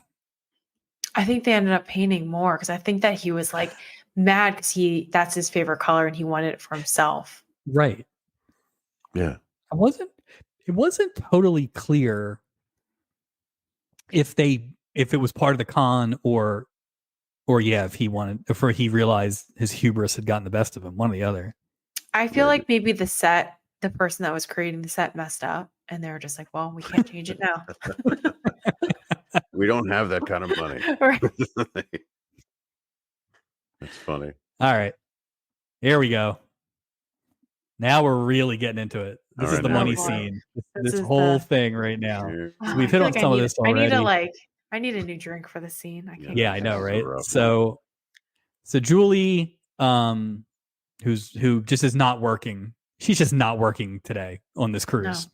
Yeah. So she's walking with Sean out on the deck. He's in a tux. So at what point was this guy going to come clean? Like, there's never been a part where he even does the, hey, listen, I probably should tell you, and then they get interrupted, or she's like, no more talk, or what I mean, like never. Or before you embarrass yourself, because I've known you for your almost your entire life. Like, if you can't be real with someone you've known for your entire life, Yeah. Like, what kind of priest is this guy? That's exactly what I thought. I was like, you're a priest. You're supposed to be great at communication. This man is terrible at communication. Yeah, this guy's terrible. He's drinking. He doesn't give a shit. Like you just go into the confession, and there's just nobody on the other side talking. But again, was his plan? Bless me, Father, because I have sinned. Well, it took a heart attack for us to find out he was a priest. Yeah. So had this not happened, he was just going to sneak off the boat? Like he was just going to run out of his room? Like what? Again, big old broad strokes. It's just ridiculous. So Julie's cold, although maybe a move. Who knows? Yeah. But Julie said she's cold, so she gets her jacket. And then it's definitely a move. It was a move for sure. So then she says that I've always had a crush on you, and that throws him into spiral. So this whole time he was not picking up on the fact that she was hitting on him and had a crush on him the whole time. Well, because there was a window. Was the first time he actually was like, there's a small window of like potential misinterpretation. Like not much, but tiny. But Mike, we've talked about this on the show previously. Yeah. You're someone who has admitted that maybe you don't pick up on all the signs in your dating days. Right. If you were in everything that happened in this thing, from what you had seen, would you have been able to pick up that Julie was hitting on you? Not until this scene right here. In all honesty. Would also give him the benefit of the doubt. So typically, if he's on a crisis of faith right now, moment, so he probably is wearing. He's probably wearing his priest clothing on a typical basis, but the cruise is like his Rumspringer. He's allowed to wear regular clothes. So women are probably like making passes at him all the time, and he's just like, hiding behind my little. Maybe he just thinks Julie's ugly. Why not hide behind? I'm not even really a priest. I just don't have the heart to tell you I'm not. Why not hide behind the best not friend? That into her. Just hide behind the best friend thing. It'd be weird, Julie. I'm sorry. I'm best friends with your brother. What proof did he give that he was a priest? Wait, he pulled out a piece of what? He pulled out that Halloween costume. Yeah. What was it? If you pull out the white collar and the thing, it's just a piece of white. I don't think he's a priest. I don't think he's a priest. Because how is that? Do you have like a membership card? If I could have found my Halloween costume from like 12 years ago, I would have had a priest outfit on tonight. But when you move this many times, that didn't make it. It's not even like he's like, oh, look at me, like Spider-Man. He rips off his clothes and he has like a priest or like a rosary or something. I didn't see anything that proved to me he was a priest. He was just like, girl. No, girl, it's not you, girl. I'm a priest. It's God. It's God, girl. I can't. That's what it is. Poor Julie. So he panics and runs away to go mail. You have nowhere to run. There's nowhere to go in that moment when she's being that blunt. You're like, holy crap. Yeah, you know what, Mike? No, you do have the parachute of truth. Right. I'd just be paralyzed. He shouldn't be lying. Like, why is he just There's no reason to lie. No. Well, get out of jail. He's a man of God. He should just be direct. I'm starting to think you're right, Beth, about the thing where he wanted to hook up with Julie, but they needed to do a better job of conveying that the battle of good and evil. His internal conflict. Yeah, they never showed that. And you had Mickey O'Day sitting right there. So all you needed to do was have Isaac or whoever be the other side of the argument. And there's your episode. It's perfect. Maybe Mickey O'Day was that voice that he, was that voice. Yeah, he's horny Jimmy the devil. Right. Yeah, that's the devil. Maybe when you wish upon a star. There it is. Julie is devastated. We have seen her get rejected by her former love, and she was less devastated than this. Well, I think this embarrassment too. I think it's not just like he doesn't love me or he doesn't like me. It's like, holy crap, I just threw myself at my brother's, childhood best friend.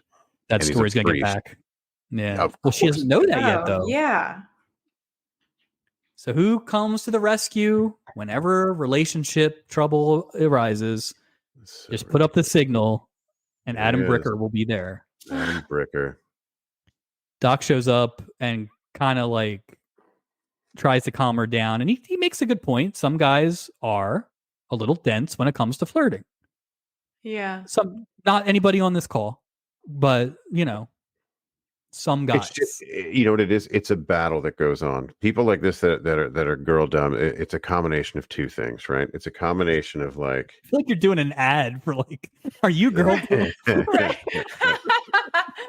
But this is like it's a battle between confidence and awareness, right? Because you're like, okay, I'm aware that this is happening, but I don't necessarily think I'm confident enough to accept that this is really happening. So all you can do is just uncomfortably make a joke, back up, sort of like get a second opinion. But by that time, it's all single dating life for me was a nightmare. Lord. God, but it's also just putting so much pressure and onus on the woman to have to like make the first move, do all these things. Yep. It's just a weird. Beth, do you think, put yourself in the context of the late 70s, do you think that he is an attractive enough man that he gets hit on a lot, or is this something? Yeah, that's what I'm saying. He's like Jesus in the streets, Satan in the sheets. Like he should be. That was awesome. I've never heard that. Well, no wonder Julie's so horned up. That's it. That's it right there. Well, now all I can think about is that Philly Jesus guy. I was in an elevator with him when I was on jury duty. What's Philly Jesus taking an elevator for? He can walk. Yeah, where's he going? I don't know. I went like this. I walked into the second floor of anything. I walked in the elevator and I was like, and he was like, he's ascending to the CJC. Probably he was in trouble. He had that big cross with him too. Like he did the whole thing. I was checking out his shoes. He did have sandals on. Wow. So he's committed. So is the advice good for her if she is into him? Yeah. And she did make a good point that maybe there was some vagary. I agree with you, Beth. It should not be on the woman. Yeah, but that guy's like, why don't you make a pass at him? Because why should I have to do all the work? She's like, I've been trying. Why do I need to do this? But if it's what you want, I don't know. Some guys are just girl dumb, to be honest with you. Like it's got to be this crazy. But what if he's a dick? What if he's a dick? You lose. Yeah, exactly. Like, what if he's just not into her? Yeah, right. Like she's not even. Yeah. Well, the interesting thing is you don't want to. You don't want to embarrass yourself, right? But then you go and embarrass yourself in exactly the way you never wanted to embarrass yourself, and then you're like, but it doesn't seem to stop her from doing it again and again and again. So no, because I mean, she's living life to the fullest, and she's like, I'm gonna find love on this boat. Boat. We go back to Mickey. We go back to Mickey and Sean's room. Mickey is getting ready to go out for whatever action that would definitely get him canceled today. Yeah. And he asks Potsy why he's being such a dud when Julie is clearly interested. And he just gets another blank stare. This guy's just an idiot. Right. And it's like, these are the moments where he can just be honest. And it's like, those are the scenes where it's like, you can give more of a storyline now. Right. Like, why would you not tell him? The creepiest guy you know. Why would you not tell him that you're a priest and I'm having trouble? And it also gives him an opening. It's like, okay, well, maybe if this guy goes after Julie, then she'll get off my back. Funny way to look at it. That's 3D chess right there. Yeah. Oh, man. Wow. That would be... Didn't even occur to me. Wow. That would be such a bottom. That'd be rock bottom, right? For Julie? Mm-hmm. Yeah, that's rock bottom. Oh, yeah. Yeah. Like this happens and then she leaves the room and we are writing such a better episode than this was. Right. Yeah. It's very much like a Build-A-Bear sort of thing. We could have taken these pieces and made a much better episode. So Mickey actually has a brief introspective moment where he basically tells Sean that if he's not careful, he'll end up being a lonely, desperate man like him. Right. But then the door knocks.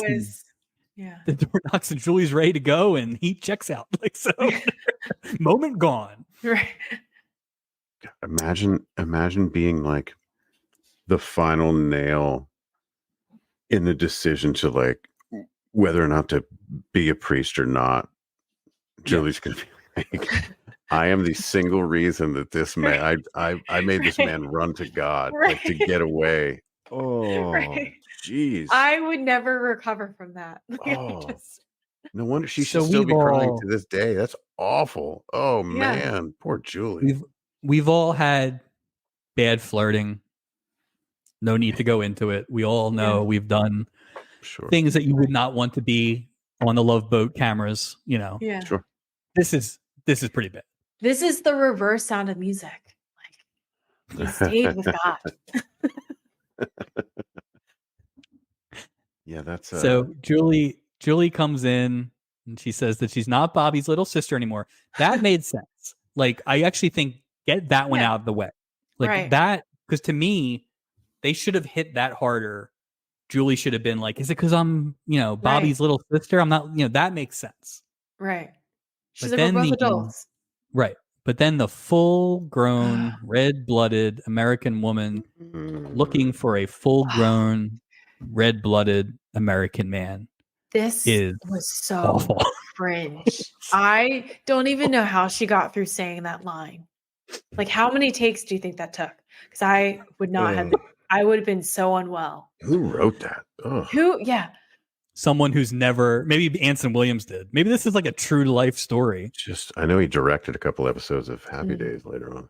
Yeah. It's just so bad on so many levels. To your point, Beth, that the fact that you have to subject yourself to that because this guy's not responding and you don't have the agency to walk away. Yeah. Right. And then it doesn't work. Right. And then you firebomb it immediately because she's so embarrassed, which I get that, but like it's weird to be embarrassed after you say it, but not embarrassed while you're saying it. Well, and it's not like she didn't already throw herself at him. Right. In different ways. So it's like in her mind, she was like, oh, maybe he didn't see me, or maybe he didn't hear me. Let me just go this crazy far. Right. Oof. Even worse. Like inviting him back to my room didn't work. So let me try. Yeah, let me try this. We try breaking into his room where he's got nowhere to run. It's like I said, everybody's got a couple in their story in their head, but that's as bad as anything I've ever heard someone do. Yeah. So she there should immediately be a Julie scale, like a cringe scale for her flirtations. That's got to be the worst, right, Mike? Yeah. Oh yeah. That's because at least with the other like failed marriage proposal, there had been some history there. Well, with the marriage, I'm not saying it was great, but like that was probably like a 7.5 on the Julie scale. This is a 10. Yeah, well, I think it because it's her brother's childhood friend. It just gives it that.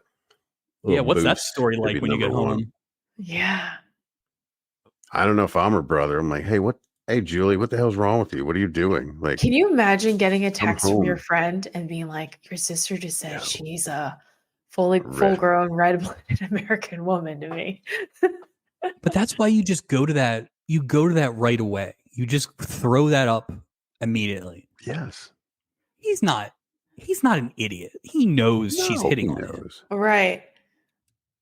I'd be like, I can't wait to tell your brother that you said that line to me. Yeah, you're creeping me out. Oh God, you'll never. Like you're creeping me out. You just have to get so drunk that you hope you forget it.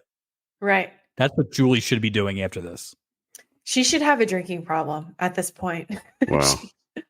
Well, look at that. Well, unfortunately, the actress did. So. Yeah. Life imitated art. Yeah. Art imitated life. If these are the lines that I was fed, I would also have a drinking problem. I'd be like, I'd have to be drunk to get through the script that you wrote. But that's the worst part. I know for myself, every one of my bad flirting stories involves alcohol.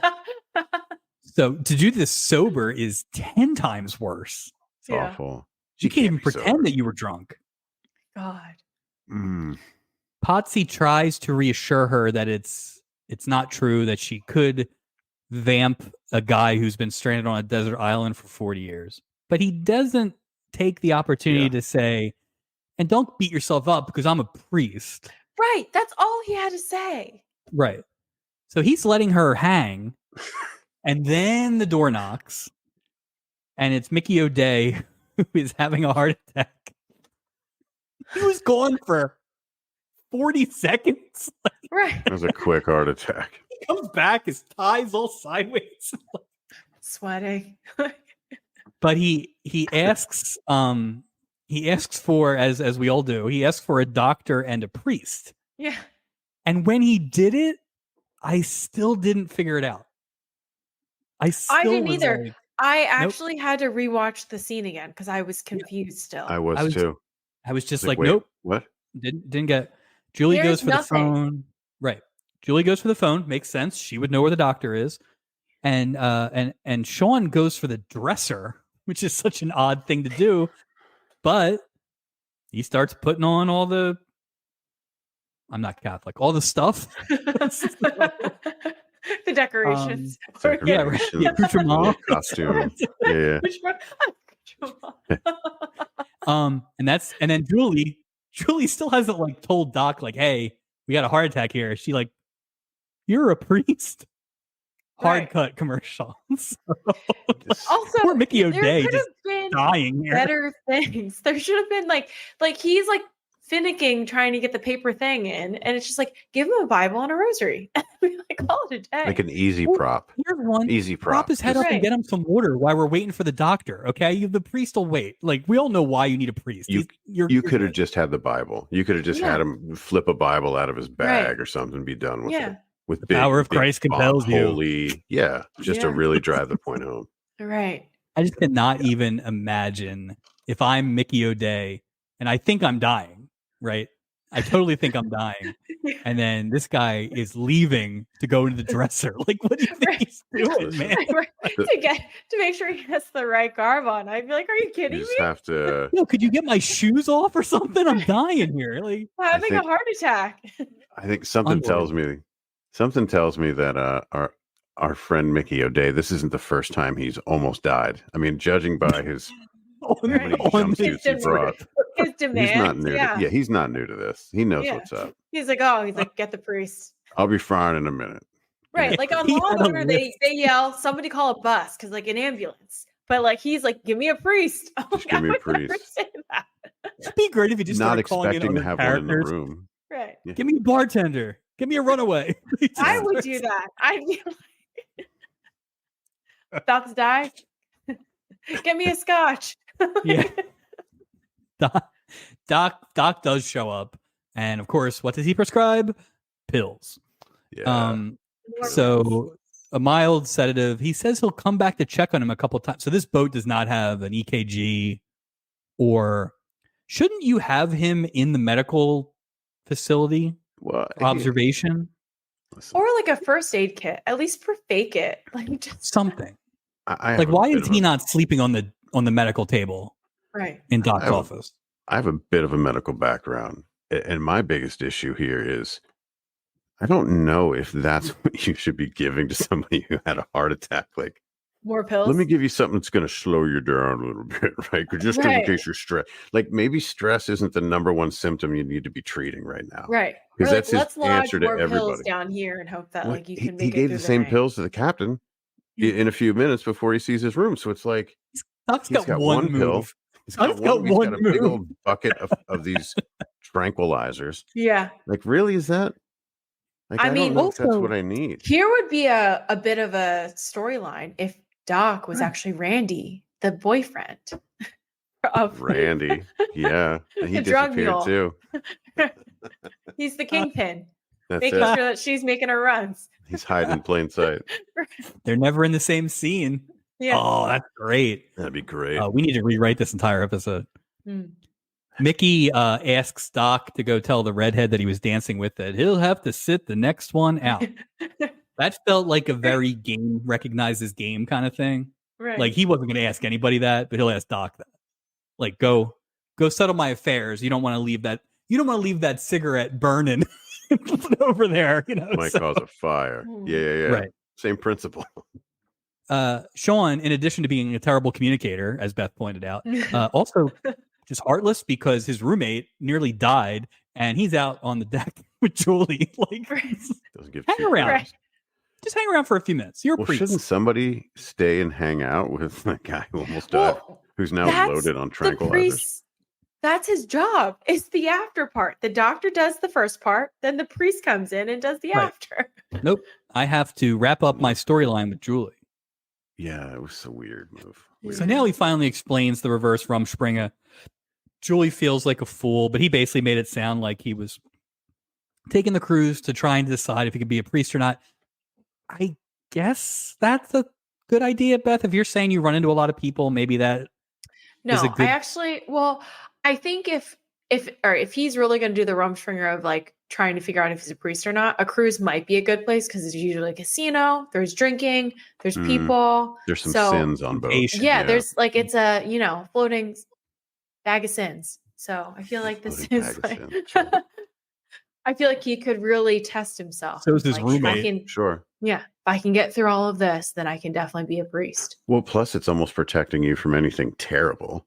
Like, it's not like he's I'm going to go to Tijuana for a week and like, let's see what happens. It's contained danger. It's contained danger where it's only going to be so dangerous. Do you think he knew, because he's friends with the family, do you think he knew Julie was on this boat and intentionally booked this cruise? She's like the final boss that he had to get by. Yeah, he realized that, she's the apple. That's it. Yeah. He was like, no, dog, I don't even like apples. No, I'm good. And you know what? I love apples, but not this particular apple. Right. This particular apple, not so much. Apple has already had a bite out of it. Yeah, it's just this weird. A lot of bite. We're down to the core.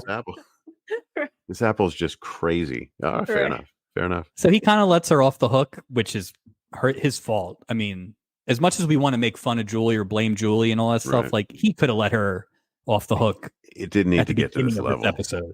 Like after the first one, why wouldn't you say, hey, if you feel comfortable enough to call someone like Metal Mouth after all these years, and you feel comfortable enough to be like, hey, do yourself a favor, don't embarrass yourself for the next 40 minutes of television. You wasted all my time. You wasted so much of my time. We could have just hung out as friends. Right. He's not a kind priest, that's for sure. No, he's not. So now they have a lovely platonic non-secular dance on the deck. Good for them. And that's kind of the end of that storyline. There you go. Good riddance. Thank God. It took forever to get. There's too literally. Thank God. Yeah, it's too much. No, they could have taken a shortcut. Yeah. The next morning, Gopher asks the captain for an update on the painting, and he does the same yellow Singapore sunrise saffron bit as Doc did. Gopher also points out that the hallway is in fact the same color as Stubing's favorite shade there, and that's where he freaks out. So the painters show up. Yeah. Good.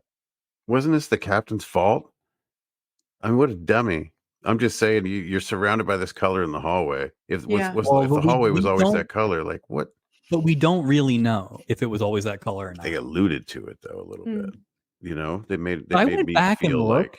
Yeah. I went back and looked, and in the earlier scene, it's not that color. Now I am partially colorblind, so maybe I'm the worst one to answer this question. No, I'd have to go back and look, but yeah. Anyway, again, they're dragging this thing out. They're dragging this. Painters show up, and he's just pissed, and he's like, "Paint it blue, just blue, not any kind of other fancy blue. Just paint it blue." Because he's, to your point, Mike, he can't possibly have the same paint as the commoners see in the hallway. No. He's not one of the poors. Yeah. And they spill paint on his shoes. I don't know how. These guys not only are con artists, but they're kind of like dicks, which is great. Right. I kind of like it because he's like, oh, this guy's like spitting on the peasants, and he's like, no. They're taking their pound of flesh every time they can. Yeah. This accidental awful things happening. Yeah, they're great. Speaking of awful, Bootherston is in the dining room waiting for Nancy to get back from dumping Randy. He's got his tux on. He's got 2 candlelight. He had the steward mix up a bottle of carrot juice in a champagne bottle. Very creepy. Very creepy. So creepy. He's explaining all this to Julie, who now has time to work. Drink this concoction that I made you. What? Yeah. Yeah, it's just terrible. But of course, Nancy never comes back. And this old man has drank an entire bottle of carrot juice. Is still sitting in the empty dining room, smashes it into the champagne bucket. Go back to the room, man. She's got to stay in your room. She'll be back, or she won't be. But like, you don't need. She's not going to show up at 1 a.m. I would have been fine with him dying right here, like at that seat, waiting all night for the person to come back, and just that's it. He's out. So she comes back. You know, she's like, "Oh my God, look what I've done! I dumped Randy, Mexican Randy, and now my new act." But let him die in there. All the carrot juice, and then they're like, "Is there a priest?" And they all look to Handsome William. Right. And he's like, "Oh, I'm not a priest." Yeah. Nope. Like, I just didn't want to be with that woman. It was just the cardboard thing that's in every dress shirt that you buy. That's all it was. Huh? He's like, I just shifted it around for my collar. It was nothing. Completely fake. He's like, shh. And then he winks, and then it's the scene. Yeah. And every time Julie walks in, he's got to pretend to be a priest. Put it back on. Yeah. He's reading the Bible.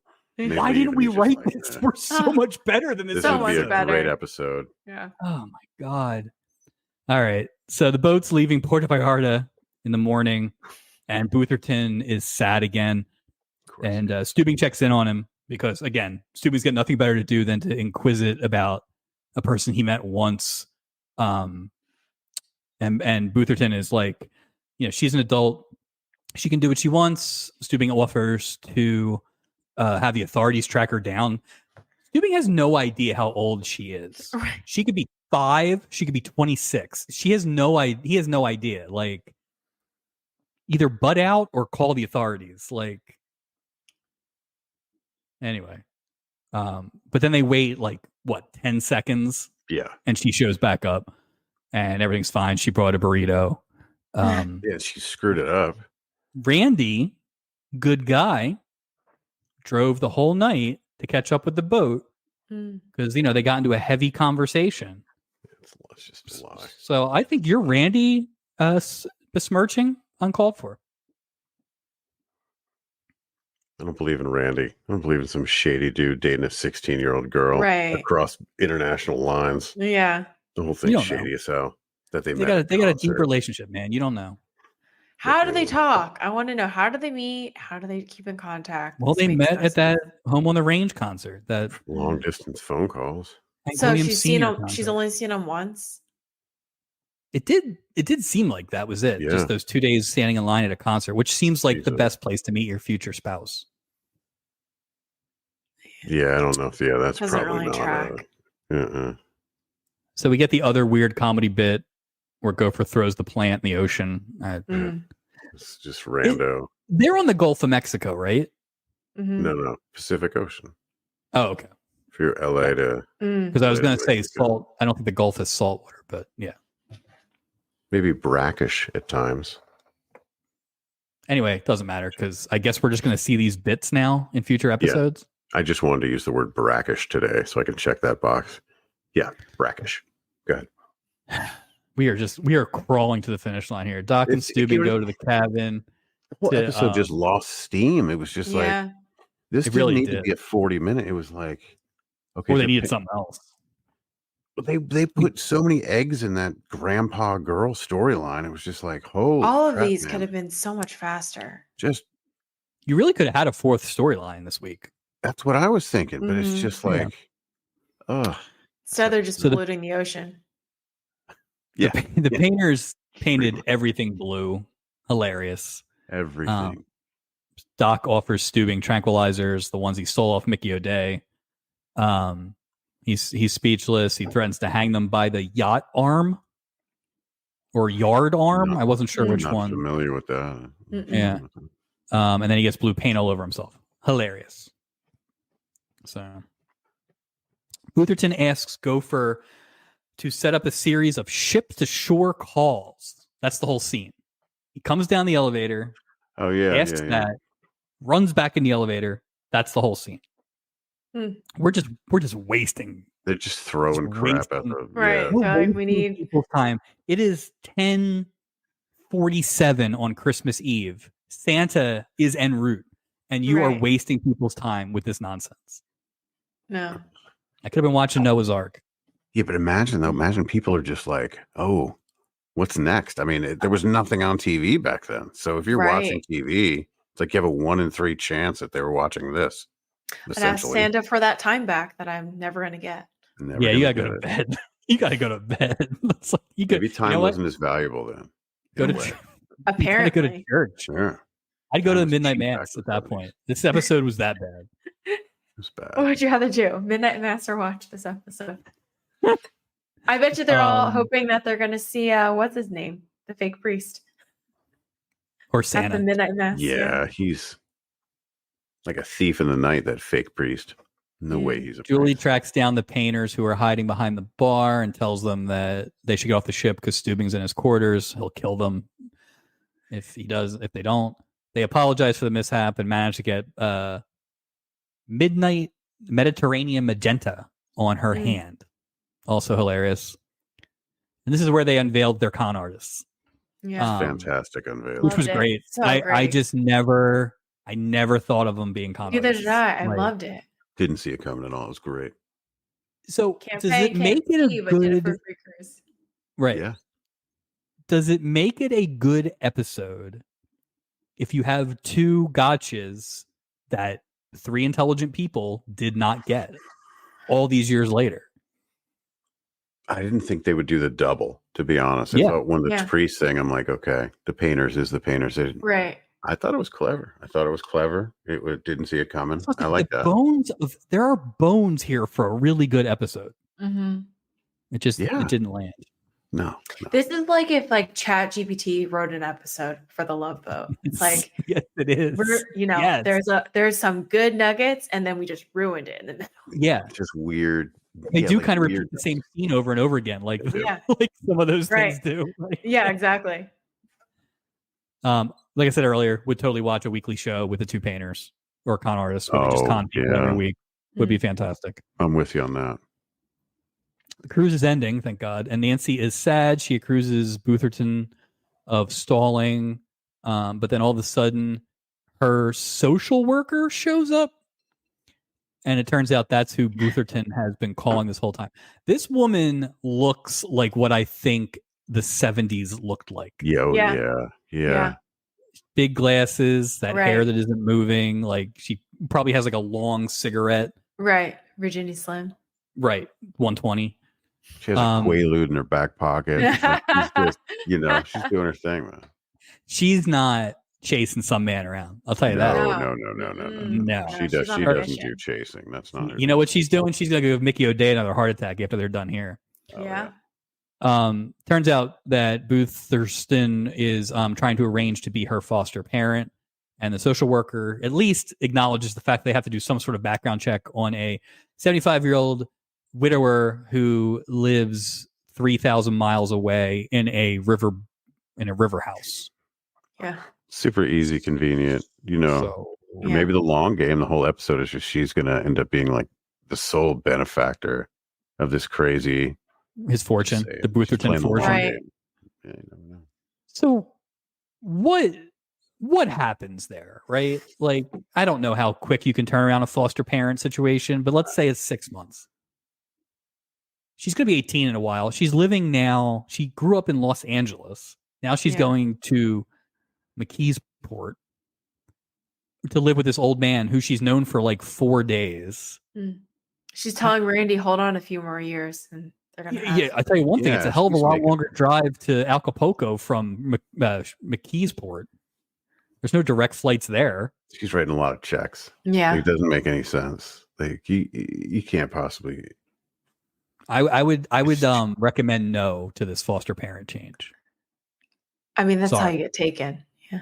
Or maybe that's the best way. I mean, if you think about like some of your older foster children, just like older dogs, sometimes it's hard to get people to adopt older dogs. But maybe the answer is just have really, really old people adopt older people. Like what I'm saying is have like an 88-year-old adopt a 15-year-old. So in 3 years, they'll be 18. It's a perfect setup. Everyone gets what they want. I actually used to say this when I thought about like people like, oh, do you want kids? And I'd be like, oh, I think a really good scenario would be if I adopted someone that's about to go into med school, because then I have someone that like I can financially support. I don't need to raise them. And then when I'm dying, I have someone in the medical field that will be my family. Mm-hmm. It's all about ROI in my book. Yeah, I feel like it's a win-win. The long play.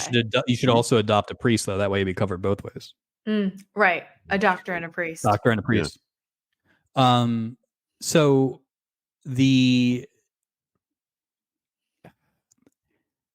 assuming that they get the paperwork to go, how old do you have to be to still be required to have foster parents? Like, is that like in every state rule? Like, how to be emancipated? Like, is it 18 everywhere, or is it? Interesting. It's funny because it's in Alabama. I looked into this, and it was, I believe it was 17 in Alabama. So I would imagine they're probably a little looser there. I would imagine, right? It's like, or is it? Well, no, that's 15 in Alabama. Let's not kid ourselves. Okay. There's a reason they said Pennsylvania, not Alabama. Right. Yeah. We don't want McKeesport, Alabama. I'm just saying, if that's the litmus, then I would imagine it's probably like 18 in order to. But then, if you're 18, what's the point? Why would you emancipate if you're 18? You're 18. Like, just. Yeah. I mean, are you going to? Is she going to Duquesne? Maybe University of Pittsburgh. I don't know. It just seems like a real. Like, I don't think her hippie dippy lifestyle is going to blend with the McKeesport elders. I mean, she's not going to be able to get carrot juice in McKeesport. No way. Not that much. No way. Not that much. You have an Iron City and you enjoy it, and that's all you can have.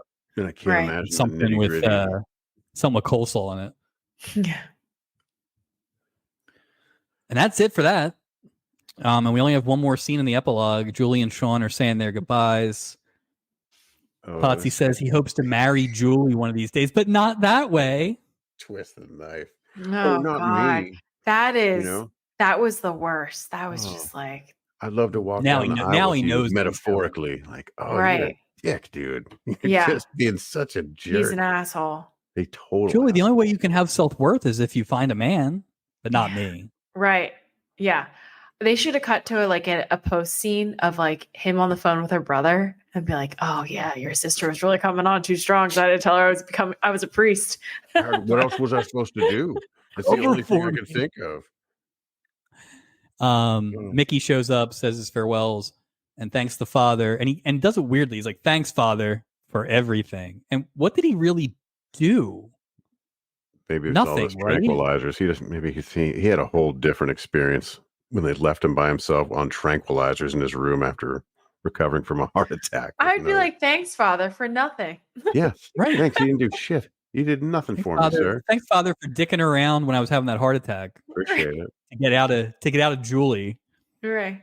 Like, I legit thought I was going to die, and you're trying to deal with this whole situation over here. Like, you cock blocked me from Julie. You let me die. Like this. Turns out it was not a heart attack, but it was a case of indigestion and too much boogieing, which just confirms what we always thought, which is Doc is not a real doctor. That's not a medical thing. No. Plus, he was gone for, again, 35 seconds. Right. Well, about how long it takes to do a giant rail of cocaine and just come back and be like, "Oh my God." It's a heart attack. Yeah. Mickey O'Day just covered like Scarface. Just giant lines in the hallway. That's what happened. Time matches up. It tracks. And then that's it. Julie says goodbye. And then Beth, to your point about was this the last episode? It had a very and that's it. Sad. Right. It was weird. Right. Just a weird Never episode. See Julie again. Yeah. That's it. And that's the end. Yeah. So totals and a recap. King of the Mountain. Mike, this was not the best episode. No. But like I said, the more we talk about it, the more I feel like they left a lot on the there. Yeah. Yeah. It was wasted. Like Beth, we always talk about the best episode. What we reference is episode 5, and it's the one that we've had where it had 3 storylines that all hit. And this one, you can argue that the painter hit, and nothing else really hit. Yeah. So 1 for 3 is not going to make it. Yeah, this is a little bit of a rough episode. Yeah, there was nothing like. Yeah, no, I agree. All right, Captain of the Week, Mike. Who you got best of the week? Oh, the painters, Vincent and Ronald, hands down. Yeah, absolutely. Beth? Oh, Mr. Miyagi, for sure. Yeah. I agree with you guys. I will, although I feel like as I watched this 3 times, I felt less this way every time. I'm going to go with Bootherton. I feel like he carried that for a while. Also, the fact that he sounded like Burl Ives and the episode probably killed him. Like, I feel like he deserves some credit for that. But like I said, I felt way more strongly about that the first time than I did the second time. So if the priest wasn't a real priest and it was like a whole con the whole time, then that would have been the best. There you go. Yeah. And I agree. And we should give a shout out to Mickey O'Day, who was great. So yeah. Creep, a great creep. There's context. Great creep. Absolutely. Beth, walk the plank. What was the worst part of this episode? Oh, Julie. I could not. She was just, I couldn't handle it. She was so desperate, and I hated that. And I hated seeing that portrayal of like a woman. Yeah. Yeah. I mean, you're not wrong. And that is a hard come down, because I feel like Julie got Captain of the Week on this thing like a lot in the beginning. A lot. We're big Julie fans, but she's on a bit of a downward spiral here. Yeah. It's a shame. Mike, who you got? I agree with Julie, but I will also say that, the Potsy, the priest character, because he kind of just let her look foolish. Yeah, he was a shit. Like, where are the Christian values, even if you're thinking about being a priest? Like, to me, that's no mercy. Kinda, right. Yeah. Like, that's just being a good person. That's not even a religious thing. Like, hey, let me tell you, just as like I've known you forever. What a D move to not say something and make someone. Yeah, I'm best friends with your brother. I actually agree with you. Treat you like this. I agree with you. He made her feel like he made her look crazy. Like he kind of strung it out. Yeah. Like maybe, you know what I mean? Like, and then I'm like, what's the purpose of that? Yeah. And the only thing I came up with was like, well, that has to be an ego thing. It's got to feel good to feel wanted. Get those advances, but no, like. Yeah. Yeah, but by not acknowledging it at all in any other scene, it makes it even worse. It's the worst. He's the worst. That's why they definitely needed the good angel. That's why they needed the good angel, bad angel thing. That really made it so much easier to accept it. But you never got to see the torment that Beth is probably right about. He would just stare like a doofus. It's so weird. But in the end, like, she went through all the stuff and felt absolutely foolish as a result of like the body of that work that went into that. Sins avoided the whole thing. And that last dig, you're right. I totally agree with you. I'm changing my vote. He's just shitty, man. Yeah, he's a shitty guy. He's shitty. He's a coward. He's a coward, and like, if those are the principles he lives his life by, then maybe he shouldn't be a priest. Yeah. Yeah. No way. Your church is built on sand, my friend. Just golden rule, man. It's real simple. Just golden rule. Do one to others. If I was hitting on somebody really hard and they were a priest, I would appreciate if they would tell me. We both are very busy. Isn't that a sin? Omission? Yeah. Priesthood I don't sin. think one of the deadly sins, but but I can't imagine somebody not saying something. I can't imagine somebody, if you said somebody was a friend or like what, how can you not? And you just go, ooh, there she comes again. What's she gonna do now? Like, it's almost like a joke in a way. Yeah, it's so rude. It's well, and again, it's also a dick move, because even if he didn't want to say the priest thing because he felt like he needed to have a fair crack at it, he could have just hid behind the brother thing. Yeah. Oh, I can't possibly, because you're right. But he was just like, no, I'm not even going to use that. I'm just or anything. Cold. He made no, That's just cold. Like, there's no emotional impact on him. He might be a psychopath. He's looking like maybe he's a psychopath. Weird. Yeah. Now I really hope he's not a priest. Boo. Boo. All right. Mike, plugs. You can find us the recently renamed So Everything Has the Same Name project. You'll find us at Love Boat Project on Instagram, Twitter.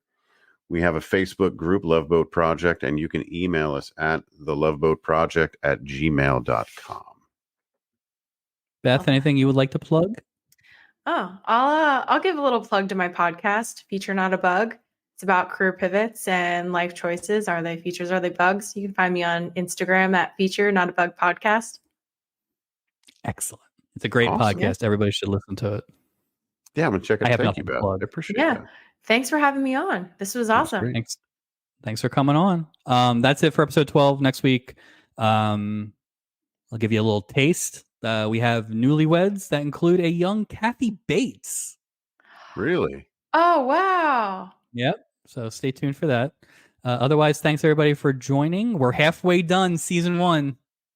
How about that? Ring the bell. Project continue. We will see you next week. And remember, don't dress like a groupie from the Nitty Gritty Band. It's just not a good idea.